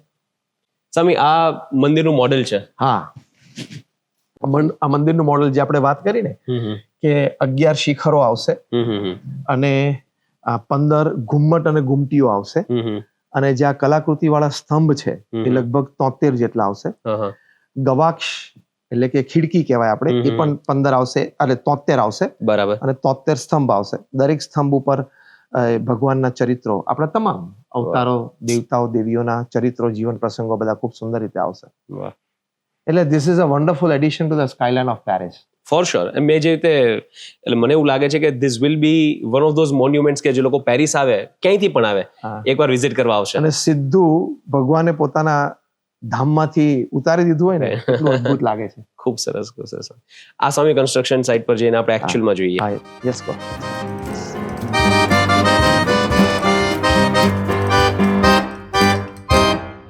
જુઓ જય, અત્યારે આપણે એકચ્યુઅલ કન્સ્ટ્રક્શન સાઇટ ઉપર અહીંયા ઊભા છીએ. જે અહીંયા દેખાઈ રહ્યું છે એ ભારતના આપણા કારીગરો, ભારત વર્ષની આપણી કારીગરી, જે આપણી પરંપરાગત ડિઝાઇન છે એ પણ કરી રહ્યા છે. અને આપણને દેખાય છે કે અહીંયા જે ફ્રેન્ચ કંપની છે એસ્યુવેલીએ, એના પણ એન્જિનિયર્સ અને કારીગરો અહીંયા કામ કરી રહ્યા છે. રાઈટ. સુમેળ છે, વિવિધતામાં એકતા છે, અને ખૂબ સારી ભાવનાથી બંને દેશના આ કારીગરો એ કામ કરી રહ્યા છે. ક્યાં વાત. એટલે જે આપણે કહીએ છીએ ને કે ઇન્ડો ફ્રેન્ચ ફ્રેન્ડશિપ. રાઈટ. હમણાં આપણા પ્રધાનમંત્રી શ્રી મોદી સાહેબ અને પ્રેસિડેન્ટ મેક્રોન ફ્રાન્સના, એ બંને ખૂબ કુશળતાપૂર્વક ખૂબ પ્રયત્નો કરીને બંને દેશને નજીક લાવવાનો ખૂબ પ્રયત્ન કર્યો છે, અને બંને દેશ ખૂબ નજીક આવ્યા. ઘણા બધા એકોર્ડ સાઇન પણ થયા છે. એમાં મંદિર પણ એક નાનો ઉમેરો છે. કે જે 100%. સાથે રહીને કામ કરી રહ્યા છે. Right, there is a big cultural collaboration. Exchange, collaboration, and they are learning from each other. Right. સહી વાત કઈ રીતે કરે છે લોકો એકબીજા સાથે? એ વચ્ચે માધ્યમમાં ઘણા બધા આપણા વોલેન્ટિયર્સ એવા છે કે જે ગુજરાતી, હિન્દી અને ઇંગ્લિશ અને આ બાજુ ફ્રેન્ચ જાણે છે. અચ્છા. એટલે પરસ્પર લોકો, અને પાછું એક આર્કિટેક્ચરલ લેંગ્વેજ છે. રાઈટ. તમને આશ્ચર્ય થશે કે આ ફ્રેન્ચના એન્જિનિયર્સ અને કારીગર એ લોકો શબ્દ બોલતા થઈ ગયા. ગુમ્મટ, શિખર, હા. સ્તંભ, મંડોર, ગવાક્ષ, આ બધું બોલતા થઈ ક્યા ગયા, વાત એમને આવડી ગયું. એટલે વી એપ્રિશિએટ Right, કે right, એમને આ right. પ્રયત્ન કરીને શીખ્યા. એટલે ખૂબ સુંદર આ કાર્યવાહી ચાલે છે. વાહ ભાઈ વાહ. સહી બહુ આનંદ થાય છે અહીંયા ઉભા રહીને જે અનુભવ થાય છે એ તો કેમેરામાં કેપ્ચર પણ નહીં થાય, હું બોલી પણ નહીં શકું. અહીંયા આવ્યો તો જ ખબર સિંગ પડે. Is believing. But it's beautiful to know this. Swami, આપણે અત્યારે મંદિરની કન્સ્ટ્રક્શન સાઇટ પર ઊભા છીએ. Yes. એટલે મારા માટે તો આ બહુ એક લાઈફ ઇવેન્ટ છે. એક અહોભાગ્ય છે કે મંદિરની કન્સ્ટ્રક્શન સાઇટ ઉપર આપની સાથે અહીંયા ઊભા રહેવાનો અને વાતો કરવાનો મોકો મળે છે. સ્વામી, સૌપ્રથમ તો એ ચર્ચા કરીએ કે પેરિસમાં જે મંદિર બની રહ્યું છે BAPS નું, એની વિશેષતાઓ શું? BAPS સ્વામિનારાયણ હિન્દુ મંદિર પેરિસ, જે BAPS સંસ્થા દ્વારા અત્યારે નિર્માણાધીન છે, એ પ્રમુખ સ્વામી મહારાજનું એક સ્વપ્ન, એક સંકલ્પ હતો, અને આજે મહંત સ્વામી મહારાજે સંકલ્પ પૂર્ણ કરી રહ્યા છે. જો પથ્થરની દ્રષ્ટિએ એક વિશેષતા જોઈએ તો પ્રથમ વખત ફ્રાન્સની ધરતી ઉપર આવું બની રહ્યું છે કે પરંપરાગત હિન્દુ મંદિર પથ્થરની કલાકૃતિ વાળું, ભારત વર્ષનો એ પથ્થર, ભારતમાં ઘડાયેલો પથ્થર, ભારતની રેતી, એનાથી આ મંદિરનું નિર્માણ થઈ ક્યા રહ્યું વાત છે. અમુક જગ્યાએ આપણે ફ્રાન્સનો પથ્થર, કોઈ યુરોપનો પથ્થર, કોઈ અન્ય દેશનો પથ્થર પણ થોડો વાપર્યો છે, રાઈટ. પણ મુખ્ય આ ભારત દેશનો પથ્થર છે. એટલે આ મેક ઇન ઇન્ડિયા પ્રોજેક્ટનો આ બહુ જ મોટો એક પ્રોત્સાહન રૂપ પ્રોજેક્ટ છે right. દરેક ક્ષેત્ર માટે. Right. So it is made in India, assembled in Paris. હા. બીજી એક વિશેષતા એક કન્સ્ટ્રક્શનની દ્રષ્ટિએ જોઈએ તો પરંપરાગત ભારતીય સંસ્કૃતિમાં, આપણા શિલ્પશાસ્ત્રમાં જે ડિઝાઇન્સ, જે કલાકૃતિ એ જે વર્ણવવામાં આવી છે એ તમને અહીંયા જોવા મળે છે. પણ એનું જે ફિટિંગ, એસેમ્બલિંગ, એ કારીગરી એકદમ આધુનિક ફ્રેન્ચ નવીનતા, એટલે મોડર્ન ફ્રેન્ચ ટેકનોલોજી અને મોડર્ન ફ્રેન્ચ એન્જિનિયરિંગ એ દ્વારા થઈ રહ્યું છે. એટલે બહુ જ સારો એક સુમેળ છે વાવ. પુરાતન ભારતીય સંસ્કૃતિની આ બધી કલાકૃતિ અને આધુનિક ફ્રેન્ચ ટેકનોલોજી અને એન્જિનિયરિંગ, એનો આ એક સુંદર સમન્વય છે. અત્યારે આપણે અહીંયા ઘુમ્મટ પાસે ઊભા છીએ. આ મંદિરમાં 10 શિખરો આવશે બરાબર. અને આવી 15 ઘુમ્મટ અને ઘુમટીઓ આવશે. વાહ. તમને આશ્ચર્ય થશે કે લગભગ 73 જેટલા સ્તંભ આવશે. પણ દરેક સ્તંભની વિશેષતા ખબર છે? દરેક સ્તંભમાં કલાકૃતિ બહુ જ અતિ અસામાન્ય છે. અચ્છા. આપણા હિન્દુ સત્શાસ્ત્રોમાં આપણા તમામ ભગવાનના અવતારો, દેવતાઓ અને દેવીઓ, એમના જીવનના જે ચરિત્ર એટલે કે પ્રસંગો એને કંડારેલા છે. ક્યા વાત. વાહ ભાઈ. એટલે કોઈ પણ વ્યક્તિ અહીંયા મંદિરમાં આવશે તો આ સ્તંભ ઉપર કલાકૃતિ જોઈને એને આપણા ભારતીય આધ્યાત્મિક ઇતિહાસનો એક પરિચય થશે. એની ક્યુરિયોસિટી થશે. રાઈટ. અને મહાન દેવતાઓ, દેવીઓ, અવતારો એનો એક પરિચય થશે. બીજી 73 જેટલી ગવાક્ષ છે, જેને આપણે ખીડકી કહીએ. કારણ કે આપણા સંસ્કૃતિમાં એક વાત છે કે દરેક સુંદર વિચારો દરેક ઠેકાણેથી મને મળો.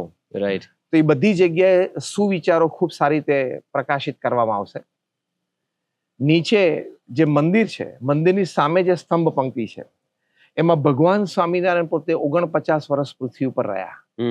એમના જીવનના બધા જ ચરિત્રો, બાળ ઘનશ્યામ, નીલકંઠ વર્ણી, ભગવાન સ્વામિનારાયણ તરીકે એ બધા સ્તંભોમાં કોતરેલા, ખૂબ સુંદર રીતે પ્રદર્શિત કરેલા દરેકને દર્શન થશે. એટલે એવી રીતે આ મંદિરની ખૂબ મોટી એક વિશેષતા છે. બીજી એક વિશેષતા તમને બહુ આશ્ચર્ય થશે અને મજા આવશે. આ એસ્પ્લેનેડમાં એટલે કે આ સ્ટ્રીટમાં અહીંયા BAPS સ્વામિનારાયણ હિન્દુ મંદિર છે, બાજુમાં એક મોસ્ક છે, અડીને જ યસ, કોમન દિવાલ છે. રાઈટ.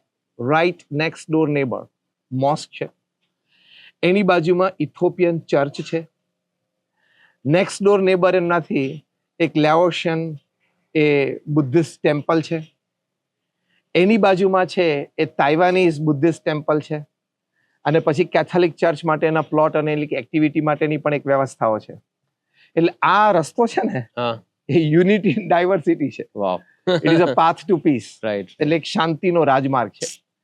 એટલે મંદિરની એ રીતે પણ એક વિશેષતા છે. તમે જો આ દિશા તરફ જાઓ તો અહીંથી 10 જ મિનિટ યુરો ડિઝની છે. બરાબર, ડિઝનીલેન્ડ. હા, ડિઝનીલેન્ડ. હા, અને આ દિશા તરફ તમે જાઓ તો 40 જ મિનિટ એફેલ ટાવર છે. વાહ, અહીંથી દેખાતું પણ હશે. હા, દેખાય છે ને, હા. અહીં મંદિરના ગુમ્મટની Yes. બાજુમાંથી એફેલ ટાવર દેખાય છે. હા, હા, એટલે લોકેશનની દ્રષ્ટિએ ખૂબ સારું છે. રાઈટ, અને મંદિરની પાછળ જ રેલવે ટ્રેક્સ છે. રાઈટ, એટલે રેલવે સેન્ટ્રલ પેરિસ થી યુરો ડિઝની જાય, રાઈટ. જો અત્યારે જઈ રહી છે, અવાજ આવે અવાજ છે, આવે છે. એ અહીંથી જ પસાર થશે. એટલે Right. બધાને મંદિરના એ રીતે પણ દર્શન થશે. વાહ ભાઈ વાહ. સાહેબ, આપણે જેમ કહ્યું કે મેક ઇન ઇન્ડિયાની આ ટેસ્ટિમોની છે in a way, made in India for the world.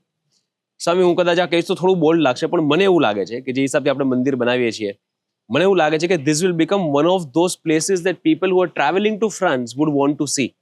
એનું કારણ છે સ્વામી કે જ્યારે આપણે બહાર જઈએ ક્યાંય પણ, તો આપણે કોઈ બેઝિલિકા કે કોઈ ચર્ચ કે એની અંદર જઈએ, એસ્પેશિયલી યુરોપિયન કન્ટ્રીઝમાં, તો આપણે એમ થાય કે ના સારી કલાકૃતિઓ અને કંડારેલું બધું બહુ સારું છે, અને આપણે એમ થાય કે આપણે ત્યાં તો આની તો કેટલી વિશાળતા છે ને કેટલી ડેપ્થ છે, આ લોકો ક્યારે જોશે, એવો વિચાર મને ઘણી વાર આવે સ્વામી.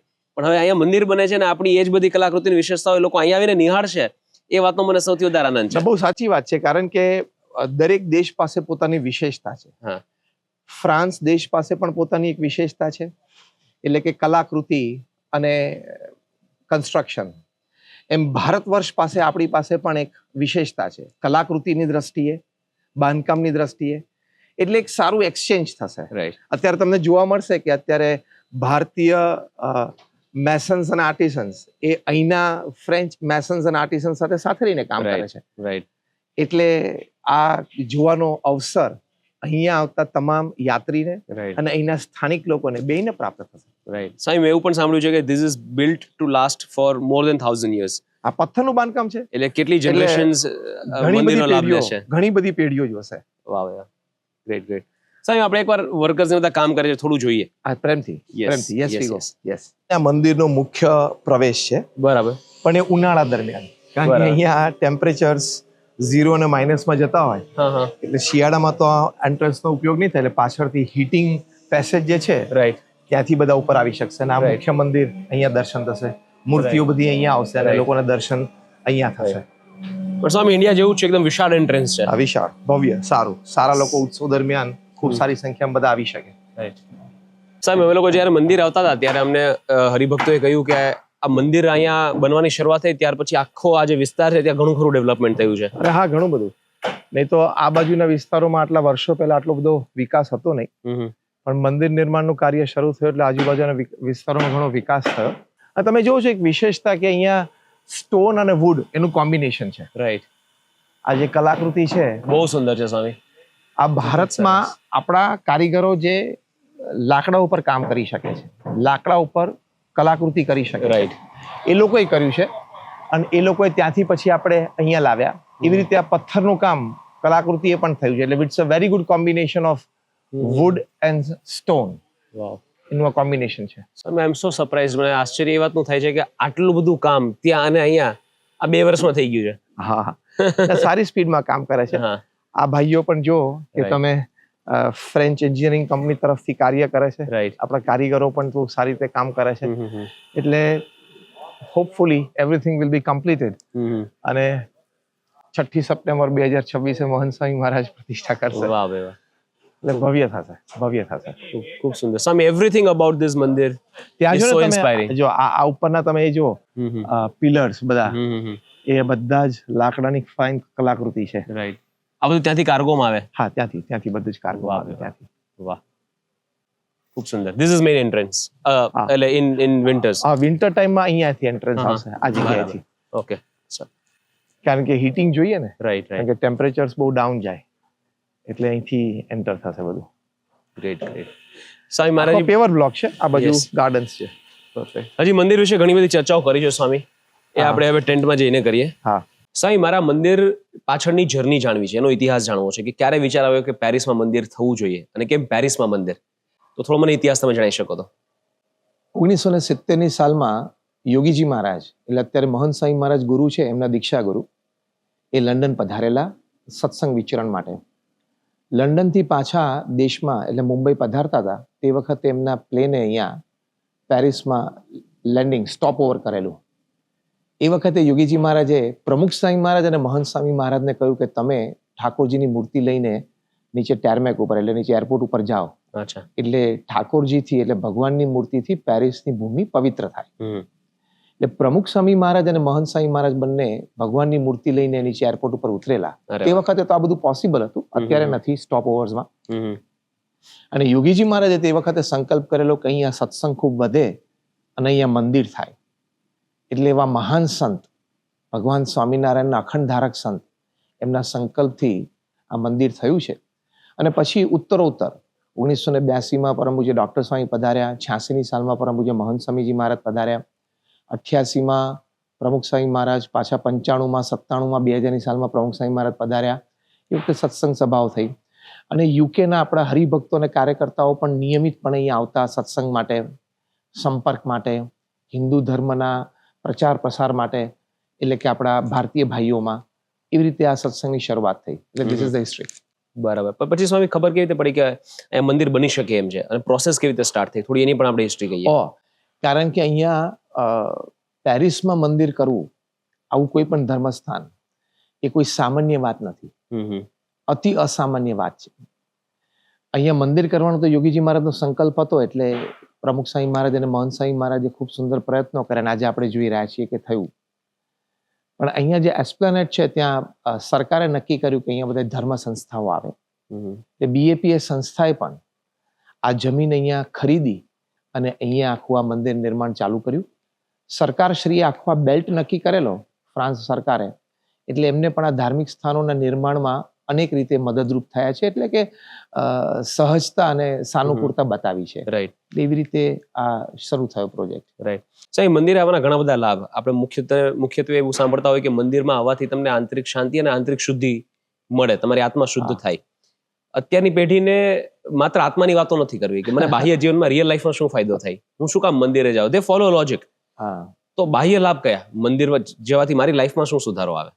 જો, એક તો મંદિરમાં જવાથી જે આંતરિક શુદ્ધિ આવે છે. આંતરિક શુદ્ધિ એટલે શું? તમારા વિચારોમાં સાત્વિકતા આવે, તમારી ભાવનાઓમાં સકારાત્મકતા આવે, તમારા વલણમાં અન્યને મદદરૂપ થવું, અન્યને સહકાર આપવો, એ બધી ભાવનાઓ પ્રગટ થાય, તમારા વર્તનમાં પવિત્રતા આવે. આ બધી આંતરિક શુદ્ધિ છે. એ આંતરિક શુદ્ધિથી બાહ્ય લાભ શું? તમે વધારે સ્વીકાર્ય બનો છો સમાજમાં, વધારે લોકોને તમારી સાથે હળવું મળવું ગમે છે, વધારે લોકો તમારા કાર્યમાં જોડાવાનું મન થાય, તમારા વિચારો સર્વત્ર માન્ય થાય છે. આ બધા બાહ્ય લાભ છે.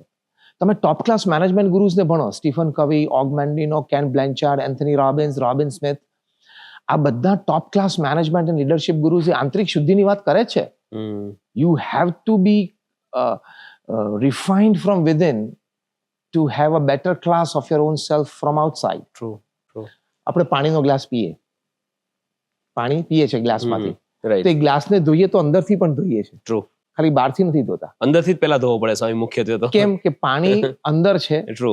અંદરના ગ્લાસના સરફેસને પાણીનો સ્પર્શ છે ને એ પાણી અંદર જવાનું છે. ટ્રુ. સ્વાસ્થ્યની દ્રષ્ટિએ તો અંદર શુદ્ધ હશે તો સ્વાસ્થ્ય સારું રહેશે.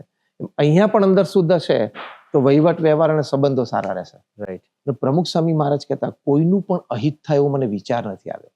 આટલી આંતરિક શુદ્ધિ પ્રમુખ સ્વામી મહારાજની હતી તો એમને 1300 સંસ્થાઓનું નિર્માણ કર્યું. બાહ્ય કાર્ય કેવું કર્યું? That is the advantage. True.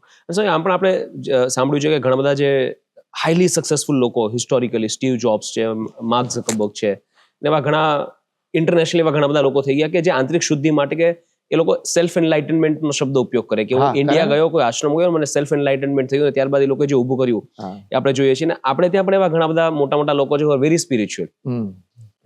સ્વામી, એટલે વાત તો સાચી છે. યસ, બે મત નથી. રાઈટ. સાહેબ, મંદિરે જવાથી ઓવરઓલ તમારો એટીટ્યુડ પોઝિટિવ થાય, તમારો અભિગમ બદલતો હોય, એવી કોઈ શક્યતા કે એવી કોઈ સ્ટોરીઝ ખરી કે જેનાથી કોઈ વ્યક્તિનો અભિગમ જ બદલાઈ ગયો મંદિરે જવાથી? પહેલા કઈ બીજું વિચારતા હોય, પછી કઈ બીજું વિચારતા હોય? ખૂબ મોટા જીવન પરિવર્તનો થયા હોય, ખાલી અભિગમ નહીં, પણ અભિગમથી લઈને જીવન પરિવર્તન, એવા તો લાખો પ્રસંગો છે આપણા દેશમાં પણ છે, આ બધી પરદેશની ભૂમિ ઉપર પણ છે કે જેના દ્વારા પરિવર્તનો આવ્યા હોય.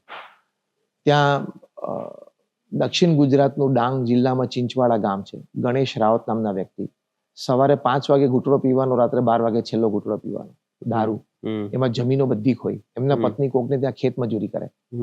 નાના 2 બાળકો એ આખો દિવસ ભૂખ્યા હોય, ખેત મજૂરીના પૈસા લઈને આવે પણ ગણેશ રાવત લઈ લે, એનો પણ દારૂ પી જાય. 2 બાળકો રડતા હોય, એમના પત્ની પગ પકડે, ઢસડાય કે તમે આ પૈસા લઈને દારૂ પીવા ન જશો તો પણ આ નીકળી જાય. 2 બાળકો રડતા હોય, ભૂખ્યા હોય, આવી પરિસ્થિતિ. પ્રમુખ સ્વામી મહારાજનો સંપર્ક એમને થયો. પ્રમુખ સ્વામી મહારાજ એમને આશીર્વાદ આપ્યા, ઉપદેશ આપ્યો કે આ બધું આપણે વ્યસન છોડી દેવું જોઈએ, પરિવારનું ધ્યાન રાખવું જોઈએ. એ વ્યક્તિમાં પરિવર્તન આવ્યું. નિયમિત BAPS સ્વામિનારાયણ મંદિર તિથલ એ આવતા થયા અને મંદિરે આવવાથી એને પરિવર્તન થયું. એમને દારૂ છોડ્યો. ચિંચવાડા ગામમાં એમને લગભગ બધાને દારૂ છોડાવડાયો. ચિંચવાડાની આજુબાજુના 6 ગામોમાં 700 થી 800 લોકોને એને નિર્વ્યસની કર્યા. ગામમાં સ્વચ્છતા અભિયાન ચલાવ્યું. વારે કલેક્ટર પાસે જઈને એમણે આદિવાસી માટે જે સ્ટેટ ગવર્મેન્ટની સ્કીમ્સ હોય, સેન્ટ્રલ ગવર્મેન્ટની સ્કીમ્સ હોય, એ બધી લાવ્યા. અને ચિંચવાડા ગામે યુનાનિમસલી, જે આપણે સમરસ કહીએ છીએ, ગુજરાત સરકારની વાત, એમણે સરપંચ તરીકે નક્કી કર્યા. આજુબાજુના 6 ગામે નક્કી કર્યા. 7 ગામના એ સરપંચ હતા. 2007, 8, 10 ની હું વાત કરું છું. અને કેન્દ્ર સરકારને ખબર પડી ત્યારે એમની ટીમ આવી, જોયું, તપાસ્યું અને યોગ્ય લાગ્યું તો એમને નિર્મલ ગ્રામ એવોર્ડ ભારત સરકારનો એ ચિંચવાડા ગામને અને ગણેશ રાવતને મળ્યો.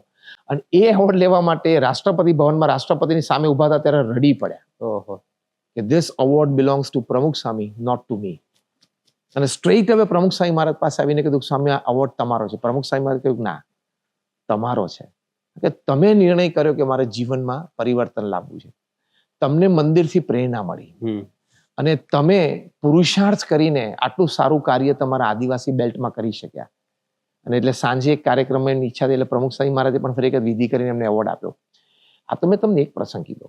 ઉત્તર ગુજરાતમાં સુનસર ગામ છે, એમાં કેટલા મોટા પાયે વ્યસન મુક્તિ ડોક્ટર પેથાભાઈ દેસાઈ કરી. એટલે આવા તો ઘણા બધા પ્રસંગો છે કે જેમાં આવવાથી લોકોના અભિગમો બદલાયા હોય, પરિવર્તનો થયા હોય અને સમાજને લાભ થયો.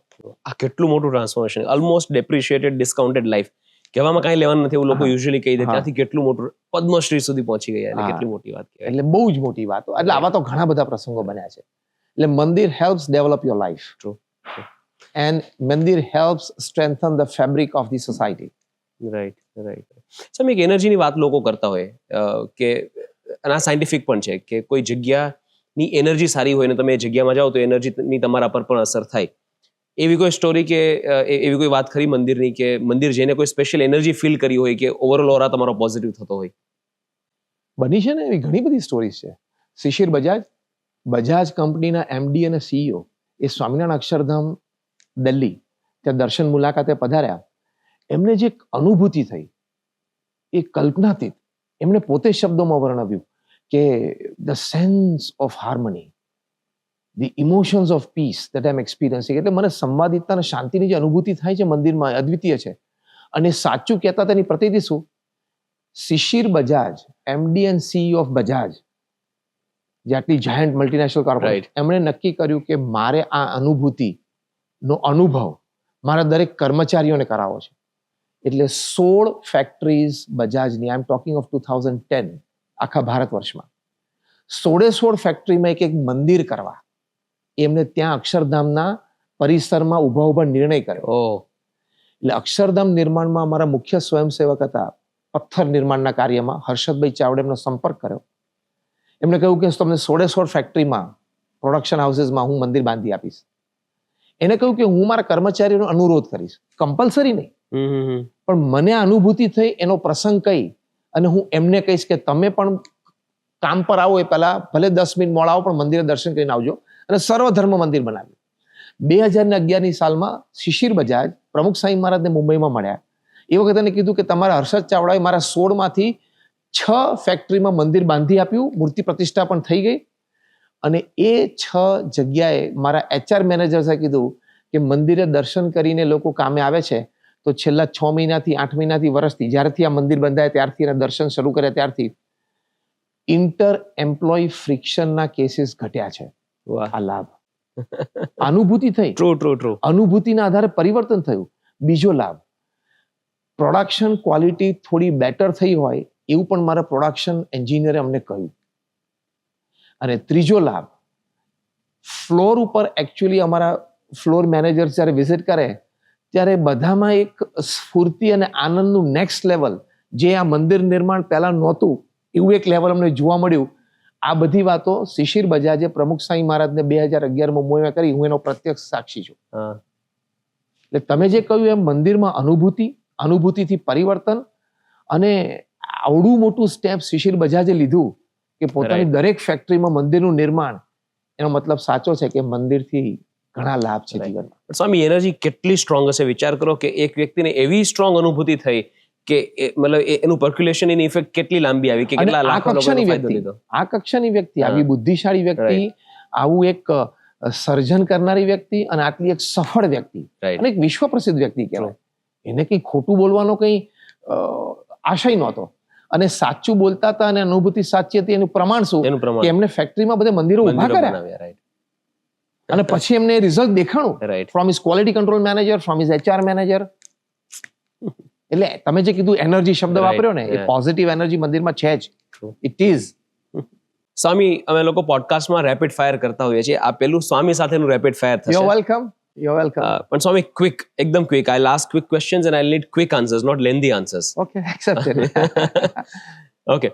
So સ્વામી, પહેલો ક્વેશ્ચન, આપે કહ્યું કે મંદિરમાં જવાથી અનુભૂતિ થાય અને લોકોના જીવનમાં ટ્રાન્સફોર્મેશન આવે, પડે તો જેને શ્રદ્ધા હોય એને થાય. નાસ્તિક માણસ છે એ આસ્તિક કેવી રીતે બને?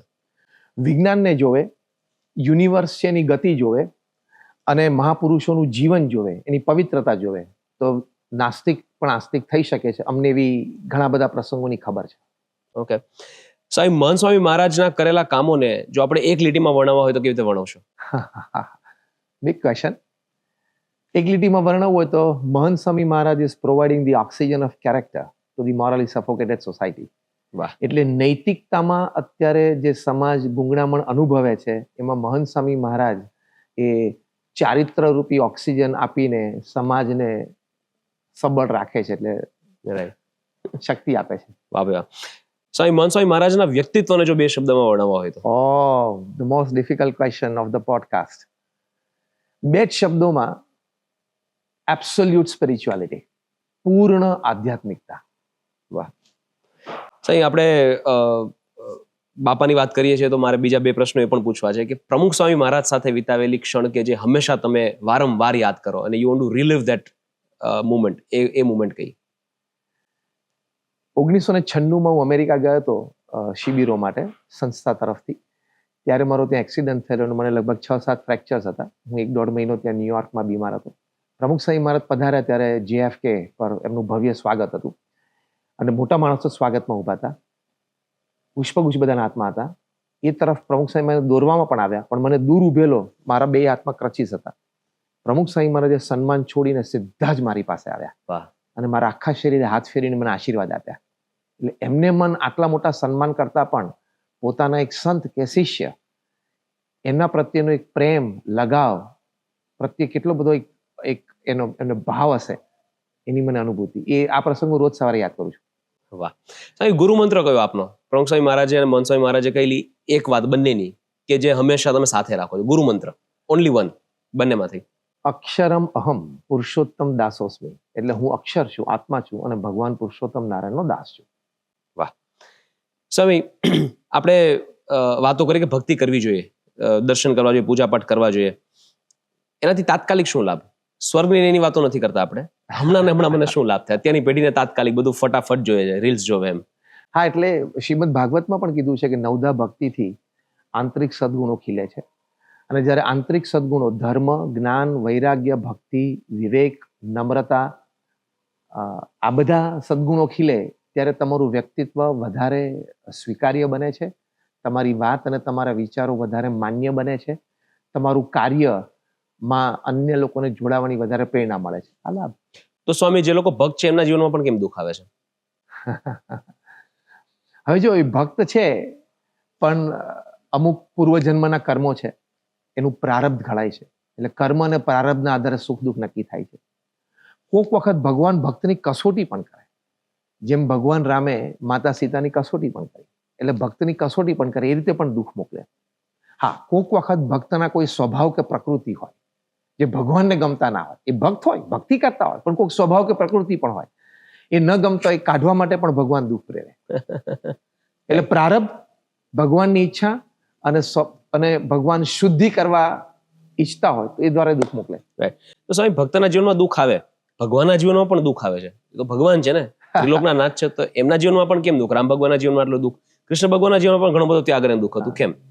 એ આપણને દુઃખ દેખાય છે, એ અવતારો ભગવાન કૃષ્ણ, ભગવાન રામ એ ગ્રહણ કરે છે. કેમ? મનુષ્યને હિંમત આપવા માટે. એ જો મારા જીવનમાં પણ આવા પ્રસંગો બન્યા, એ વખતે હું સ્થિર રહ્યો, સકારાત્મક અભિગમ રાખ્યો, અન્ય પ્રત્યે સદભાવ મેં છોડ્યો નહીં, મારું કાર્ય મેં કરવાનું ચાલુ રાખ્યું, મારા ધ્યેયને હેતુઓ ફર્યા નહીં. એમ તમારે પણ આ બધું રાખી શકાય છે એવી પ્રેરણા માટે ભગવાન પોતાના જીવનમાં ચરિત્ર રૂપે દુઃખ ઊભું કરે છે. તમે ભગવાન રામની વાત કરી, એમને 14 વર્ષનો વનવાસ થયો. લૌકિક દ્રષ્ટિએ આજની પેઢીને લાગે કે એ તો ભારે દુઃખ આવ્યું, પણ એમને જ એમના જીવનમાં પ્રસંગ ઊભો કર્યો. પોતે જ કરતા હરતા હતા. એમાંથી શું થયું કે વનમાં અનેક ઠેકાણે ફર્યા, ત્યાં બધી જગ્યાએ આજે તીર્થસ્થાનો ઊભા થયા. તો આખા ભારત વર્ષના લોકોને ભગવાન રામના પ્રાસાદિક સ્થળોના દર્શન થાય છે, મંદિરો થયા. ઋષિ મુનિઓ જે વર્ષોથી તપ કરતા તેમને દર્શન આપવા માટે વનમાં જવાનું હતું, એટલે પણ પોતે વનવાસ ગ્રહણ કર્યો. અચ્છા, રાક્ષસોનો ત્રાસ હતો, એ ટાળવા માટે પણ એમને બધી જગ્યાએ જવું પડે, બધી જગ્યાએ ગયા, પ્રત્યક્ષ ગયા. વળી અનેક ભક્તો હતા, શબરી જેવા ભક્ત હતા, એમની ભક્તિ પ્રત્યક્ષ ગ્રહણ કરવા માટે પણ એમને આ માર્ગ લીધો. એટલે ભગવાનના એક ચરિત્ર પાછળ ઘણા બધા હેતુઓ હોય. એને આપણે લૌકિક દ્રષ્ટિથી ન જોઈ શકીએ. ના, લૌકિક દ્રષ્ટિએ ના જોવાય, એને દિવ્ય દ્રષ્ટિએ જ જોવા પડે. મેં વર્ણવ્યા. રાઈટ. એટલે ભગવાન રામને જીવનમાં દુઃખ આવ્યું એમ ના બોલી શકાય. એમને ચરિત્ર એવું કર્યું, લૌકિક દ્રષ્ટિએ દુઃખ ગ્રહણ કર્યું એવું આપણને લાગે, પણ એના દ્વારા એમના ચરિત્ર એમને વિકસાવ્યા, એમની ભક્તિ એમને વિકસાવી, એમને અનેક લોકોને પોતાનો આશરો આપ્યો અને પોતાનું કાર્ય જે પૃથ્વી ઉપર કરવાનું તે કર્યું. સાહેબ, માય લાસ્ટ ક્વેશ્ચન. આ ક્વેશ્ચન નાસ્તિકો સૌથી વધારે પૂછતા હોય છે. મૂર્તિમાં ભગવાન છે હું કેમ માની લઉં? એની અનુભૂતિ શું? હવે જો અમુક વસ્તુ છે ને, એ અનુભૂતિની વાત છે. ફોર એક્ઝામ્પલ, માતાનો પ્રેમ. હવે હું તમને વર્ણન કરવાનું કહું, ચલો હું તમારો પોડકાસ્ટ અત્યારે લઉં છું, તમે મને ડિસ્ક્રાઇબ કરો માતાના પ્રેમની કોઈ શબ્દોમાં તમે વ્યક્ત થાવ.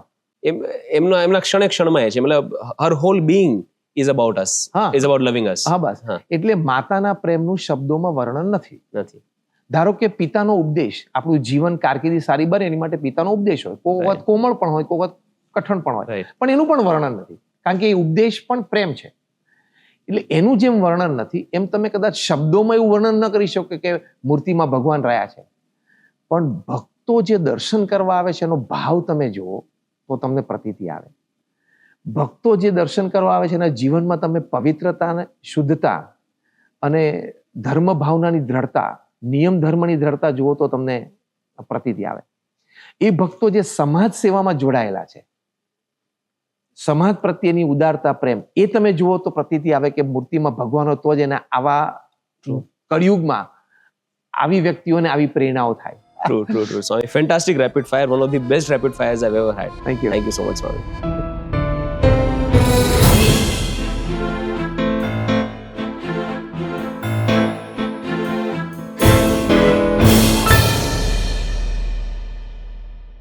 સ્વામી, આપણે અહીંયા સીન રિવરના કિનારે આવી ગયા છીએ અને અહીંયા એલેક્ઝાન્ડર બ્રિજ છે, હિસ્ટોરિક બ્રિજ. અને મેં સાંભળ્યું છે કે જે મંદિરનું ઉદ્ઘાટન મહોત્સવ છે એમાં ઘણી બધી એવી વસ્તુઓ કરવાના છીએ કે જે એક્ટિવિટી પણ હિસ્ટોરિક હશે. જેવી રીતે બોટ યાત્રા કરવાના છીએ સીન રિવર ઉપર, એવી જ રીતે રથયાત્રા કરવાના છીએ સિટીમાં. તો થોડી ડિટેલ્સ આપો કે જલસો કેવો હશે? ભારતીય સંસ્કૃતિ, પરંપરા, ઉત્સવો, એનું યથાર્થ દર્શન પશ્ચિમના જગતને આ ઉત્સવ દરમિયાન થશે. 2 સપ્ટેમ્બર 2026 થી 14 સપ્ટેમ્બર 2026 સુધી આ BAPS સ્વામિનારાયણ હિન્દુ મંદિર પેરિસનો મૂર્તિ પ્રતિષ્ઠા મહોત્સવ ઉજવાશે. 2 તારીખે પાલખી યાત્રા મહિલા મંડળ દ્વારા મંદિરની આજુબાજુ બહુ જ સુંદર વિસ્તાર છે ત્યાં થશે. તેમાં પણ ભગવાનની મૂર્તિઓ નગરમાં બધે ફરશે. 3 તારીખે એ અહીંયા સેન નદી ઉપર પેરિસમાં ભવ્ય જલયાત્રા થશે. ડેકોરેટેડ બોટ્સ અને with a cultural theme. Locals અને ઓથોરિટીઝનું એવું માનવું છે કે પેરિસની ઓલિમ્પિક્સ પછી આવી શ્રેષ્ઠ અને આવી મોટી આવી જલયાત્રા પ્રથમ વખત થઈ રહી છે. વાહ. એમાં પણ મૂર્તિઓ વિહાર કરશે. પછી 4મી તારીખે જન્માષ્ટમીનો ઉત્સવ બહુ ભવ્યતાથી ઉજવાશે, ભગવાન કૃષ્ણનો જન્મોત્સવ. વાહ ભાઈ વાહ. 5મી તારીખે શહેરના રાજમાર્ગો ઉપરથી નગરયાત્રા નીકળશે, બહુ ડેકોરેટેડ ફ્લોટ, વાહ. હંસ રથ હોય, વાહ. સિંહ રથ હોય, એમાં મૂર્તિઓ નગરમાં બધે ફરશે, દ્રષ્ટિ કરશે કે નગરમાં બધા સ્થળોને પવિત્ર કરશે અને તમામ નગરજનોનું કલ્યાણ થાય. લોકોને પણ મૂર્તિઓના દર્શન થશે, ભગવાન જ્યાં બિરાજમાન થવાના જે સ્થળ પોતે જોશે. અરે વાહ. પછી 6ઠ્ઠી તારીખે સવારે મહંત સ્વામી મહારાજ મૂર્તિઓમાં પ્રાણ પ્રતિષ્ઠા કરશે. સાંજે ભવ્ય લોકાર્પણ સમારોહ, એમાં ગુજરાત રાજ્ય અને આપણા દેશમાંથી પણ ઘણા આગેવાન શ્રીઓ બધા પધારવાના છે, દરેક ક્ષેત્રના. અહીંયા ફ્રાન્સ ગવર્મેન્ટ અને અહીંના પણ શ્રેષ્ઠીઓ ઘણા બધા પધારવાના છે. એટલે ઇટ્સ અ ગ્લોબલ ઇવેન્ટ. લોકાર્પણ સમારોહ છે. પછી 7મી તારીખે, 8મી તારીખે, 9મી તારીખે એમ બધા દિવસો દરમિયાન ઉત્સવ છે. એક દિવસ મહિલા દિન છે, જેમાં મહિલાઓ ફ્રાન્સ અને ભારતની સંસ્કૃતિ અને બધું જ કલા કૌશલ્ય, નૃત્ય, સંગીત એની બધાની સુંદર રજૂઆત કરશે. વાહ. 8મી તારીખે દેશમાંથી આવેલા સંતો અને યુવાનો એની ભવ્ય કીર્તન આરાધના, તમામ ભારતીય વાદ્યો સાથે, વાહ. એ પણ અહીંયા લોકોને બહુ મજા આવશે. એવી રીતે પછી એક ફેસ્ટિવલ ઓફ ગ્રેટિટ્યુડ છે કે જેમાં જે લોકોએ આપણને સાથ સહકાર આપ્યો છે એ બધાનું માન સન્માન છે. રાઈટ. એ પણ મહંત સ્વામી મહારાજના સાનિધ્યમાં છે. પછી મહંત સ્વામી મહારાજનો 13મી સપ્ટેમ્બરે પ્રાગટ્ય દિન છે, એટલે એમનો અરે વાહ. જન્મોત્સવ પણ ખૂબ ભવ્યતાથી ઉજવાશે. અને 14મી તારીખે ગણેશ ચતુર્થી છે, વાહ ભાઈ વાહ. એટલે ગણેશ ચતુર્થીનો ઉત્સવ પણ ખૂબ ભવ્યતાથી ઉજવાશે. અહીંયા ફ્રાન્સમાં તો દક્ષિણ ભારતના આપણા તામિલ જ્ઞાતિજનો, બંધુઓ અને અન્ય પણ દક્ષિણ ભારતના બધા જ્ઞાતિબંધુ, એ લોકો ગણેશોત્સવ તો વર્ષોથી અને દાયકાઓથી ઉજવે છે. તો એ પણ બહુ ભવ્યતાથી આપણે અહીંયા ઉજવશું. સત્સંગ સભાનું પણ આયોજન થયું છે, જેમાં યુરોપના બધા હરિભક્તોને પણ ખૂબ સારો લાભ મળશે. અને 2જી તારીખ સવારથી વિશ્વ શાંતિ માટે વૈદિક મહાયજ્ઞનો પ્રારંભ થશે, જેમાં ઇન્ડિવિજ્યુઅલ દરેક કુંડ ઉપર પરિવાર બેસીને પરિવારના તમામ જન, નાના મોટા, એ વ્યક્તિગત આહુતિ આપી શકશે. વાહ. 2જી તારીખથી આરંભાયેલો આ વિશ્વ શાંતિ વૈદિક મહાયાગ એ 14 તારીખ સુધી, 13 તારીખ સુધી રહેશે. એ પણ દરેકને લાભ મળશે. એટલે આવા અનેક ઉત્સવો થવાના છે. આ સેન નદી ઉપર તો ભવ્ય જલયાત્રા થશે. એટલે ઉજવણાઓનો મેળો આવે છે પેરિસમાં એક સાથે. હા, કેટલી બધી વસ્તુઓ, કેટલી બધી વસ્તુ પ્લાન છે. જરા વિચારો સ્વામી, આ સરસ મજાની નદીના અહીંયાથી બોટો નીકળશે ને એમાં આપણા ભગવાનની મૂર્તિ અને હરિભક્તો એના પર બેઠા ભજન કીર્તન કરતા હશે અને મજા કરતા હશે. સરસ. અને બધી બોટ એકદમ ડેકોરેટેડ, વાહ ભાઈ વાહ. થીમફુલી ડેકોરેટેડ. એક ભારતીય સાંસ્કૃતિક મહોત્સવ આ સેન નદી ઉપર થશે. પણ સ્વામી, આપણા કલ્ચરનું આટલું મોટું સેલિબ્રેશન અહીંયા કરવામાં કોઈ ચેલેન્જીસ કે એવું કંઈ આવ્યું આના પરમિશન્સ લેવામાં? હા, પરમિશન્સ લેવામાં ચેલેન્જીસ હોય, પણ ફ્રેન્ચ ઓથોરિટીઝે બહુ અનુકૂળતા કરી છે અને બહુ જ સારી રીતે આ પ્રસંગને સમજ્યા છે અને ઘણી બધી અનુકૂળતાઓ કરી આપી છે. વાહ ભાઈ વાહ. કેટલા હરિભક્તો આવે છે સ્વામી આખા યુરોપથી? એટલે દેશ પરદેશથી તો અત્યારે લગભગ 5,500 થી વધારે હરિભક્તોનું રજીસ્ટ્રેશન છે. યુરોપના તો જુદા, પણ outside Europe about like more than 5,500 plus. અચ્છા. એ બધા આવશે દેશમાંથી, આફ્રિકા, યુકે, અમેરિકાથી બધા. વાહ ભાઈ. આ સાંભળીને એવું લાગે છે કે આવવું જ પડશે. આવું જોઈએ. જેટલા લોકો સાંભળતા હશે બધાને એવું થતું હશે કે આ સાંભળીને જો અહીંયા ન ગયા તો બહુ મોટી વસ્તુ મિસ કરી છે. Definitely all are warmly invited. બધા આવી શકે છે પ્રેમથી. વાહ ભાઈ વાહ. ખૂબ સરસ, ખૂબ સરસ. તો સ્વામી, આપણે કહ્યું કે રાજમાર્ગોમાંથી જે રથયાત્રાઓ નીકળવાની છે, હંસ રથ ને, તો એ રથ કેવા હશે? મતલબ એનાથી આપણે શું કરવા માંગીએ છીએ? એટલે એમાંથી આપણે ભગવાનનો પોતાનો રથ છે, એટલે આપણે ડેકોરેટિવ, કલ્ચરલી ડેકોરેટિવ એક થીમફુલ રથ બનાવીએ છીએ, જેમાં ભગવાનની મૂર્તિઓ, ધારો કે અક્ષર પુરુષોત્તમ મહારાજ, રાધા કૃષ્ણ ભગવાન, શિવ પાર્વતીજી, એમનો એક રથ છે. પછી હનુમાનજી ગણપતિજીનો રથ છે. પછી આપણે મૂર્તિ એ પણ પધરાવવાના છે, વેંકટેશ પદ્માવતીજી, એમનો પણ રથ રહેશે. કાર્તિકેય, એમનો પણ રથ રહેશે. એટલે તમામ જે દેવ સ્વરૂપો પધરાવાના છે એ તમામના રથ અહીંયા વાહ. રાજમાર્ગો ઉપરથી પસાર થશે. વાહ ભાઈ વાહ. સ્વામી એક લાસ્ટ ક્વેશ્ચન આને લઈને કે આની શું શું જરૂર છે, મતલબ આટલું મોટા સ્કેલ પર સેલિબ્રેશન આપણે પેરિસમાં કરીએ એની જરૂર શું કામ છે? ભગવાન બિરાજમાન થવાના છે. આપણા ઘરમાં આપણા દીકરા દીકરીનું લગ્ન હોય તો પણ આપણે મોટું સેલિબ્રેશન કરીએ છીએ. 3 દિવસ 5 દિવસનું, હવે તો 7 દિવસના થાય છે. રાઈટ, 7 દિવસ પછી જુદા વેન્યુ હોય. ટ્રુ. દીકરા દીકરીના લગ્નમાં પણ આપણે એક મોટો ઉત્સવ કરી છે. તો ભગવાન સાક્ષાત ક્યાં આ બાત હે. પૃથ્વી ઉપર બિરાજમાન, વાહ એટલે કે ભાઈ આ પેરિસની ધરતી ઉપર, ફ્રાન્સ ઉપર બિરાજમાન થવાના છે. એમના સ્વાગત માટે, એમના આવકાર માટે તો સ્વામી ખરેખર સાંભળીને ખૂબ આનંદ થાય છે અને ગર્વની પણ લાગણી થાય છે કે એક યુરોપિયન કોન્ટિનેન્ટમાં, પેરિસમાં, ફ્રાન્સમાં આટલું મોટું સેલિબ્રેશન આપણા કલ્ચરનું થાય અને અહીંયાના લોકો એ કલ્ચરને માણશે, એટલે સ્વાભાવિક છે, એ લોકો એપ્રિશિએટ કરશે જ. એટલે આઈ એમ શ્યોર જેટલા લોકો સાંભળતા હશે બધા માટે પણ આ બહુ ગર્વની ક્ષણ છે. અને આપે ખૂબ કેન્ડિડલી મારા બધા સવાલોના જવાબ આપ્યા, ઘણા બધા સવાલો ડિરેક્ટ હતા એના પણ આપે જવાબ આપ્યા અને ખૂબ સરસ રીતે તમને સમજાવ્યું. આપણે જે પેરિસની યાત્રા કરી અને એમાં તમે મારી સાથે સમય વિતાવ્યો બદલ ખૂબ ખૂબ આભાર. ફરી પાછો આપના ચરણોમાં પંચાગ પ્રણામ સ્વામી. અને તમારો પણ આભાર કે તમારા માધ્યમથી હજારો અને લાખો લોકોને આ ઉત્સવ વિશે ખ્યાલ આવશે અને આપણા સાંસ્કૃતિક વારસાને ગૌરવભેર પોતાના હૃદયમાં એક કાયમ માટેનું સ્થાન આપી શકશે. વાહ, ફોર શ્યોર. જય સ્વામિનારાયણ જય સ્વામી. સ્વામી. જય સ્વામી.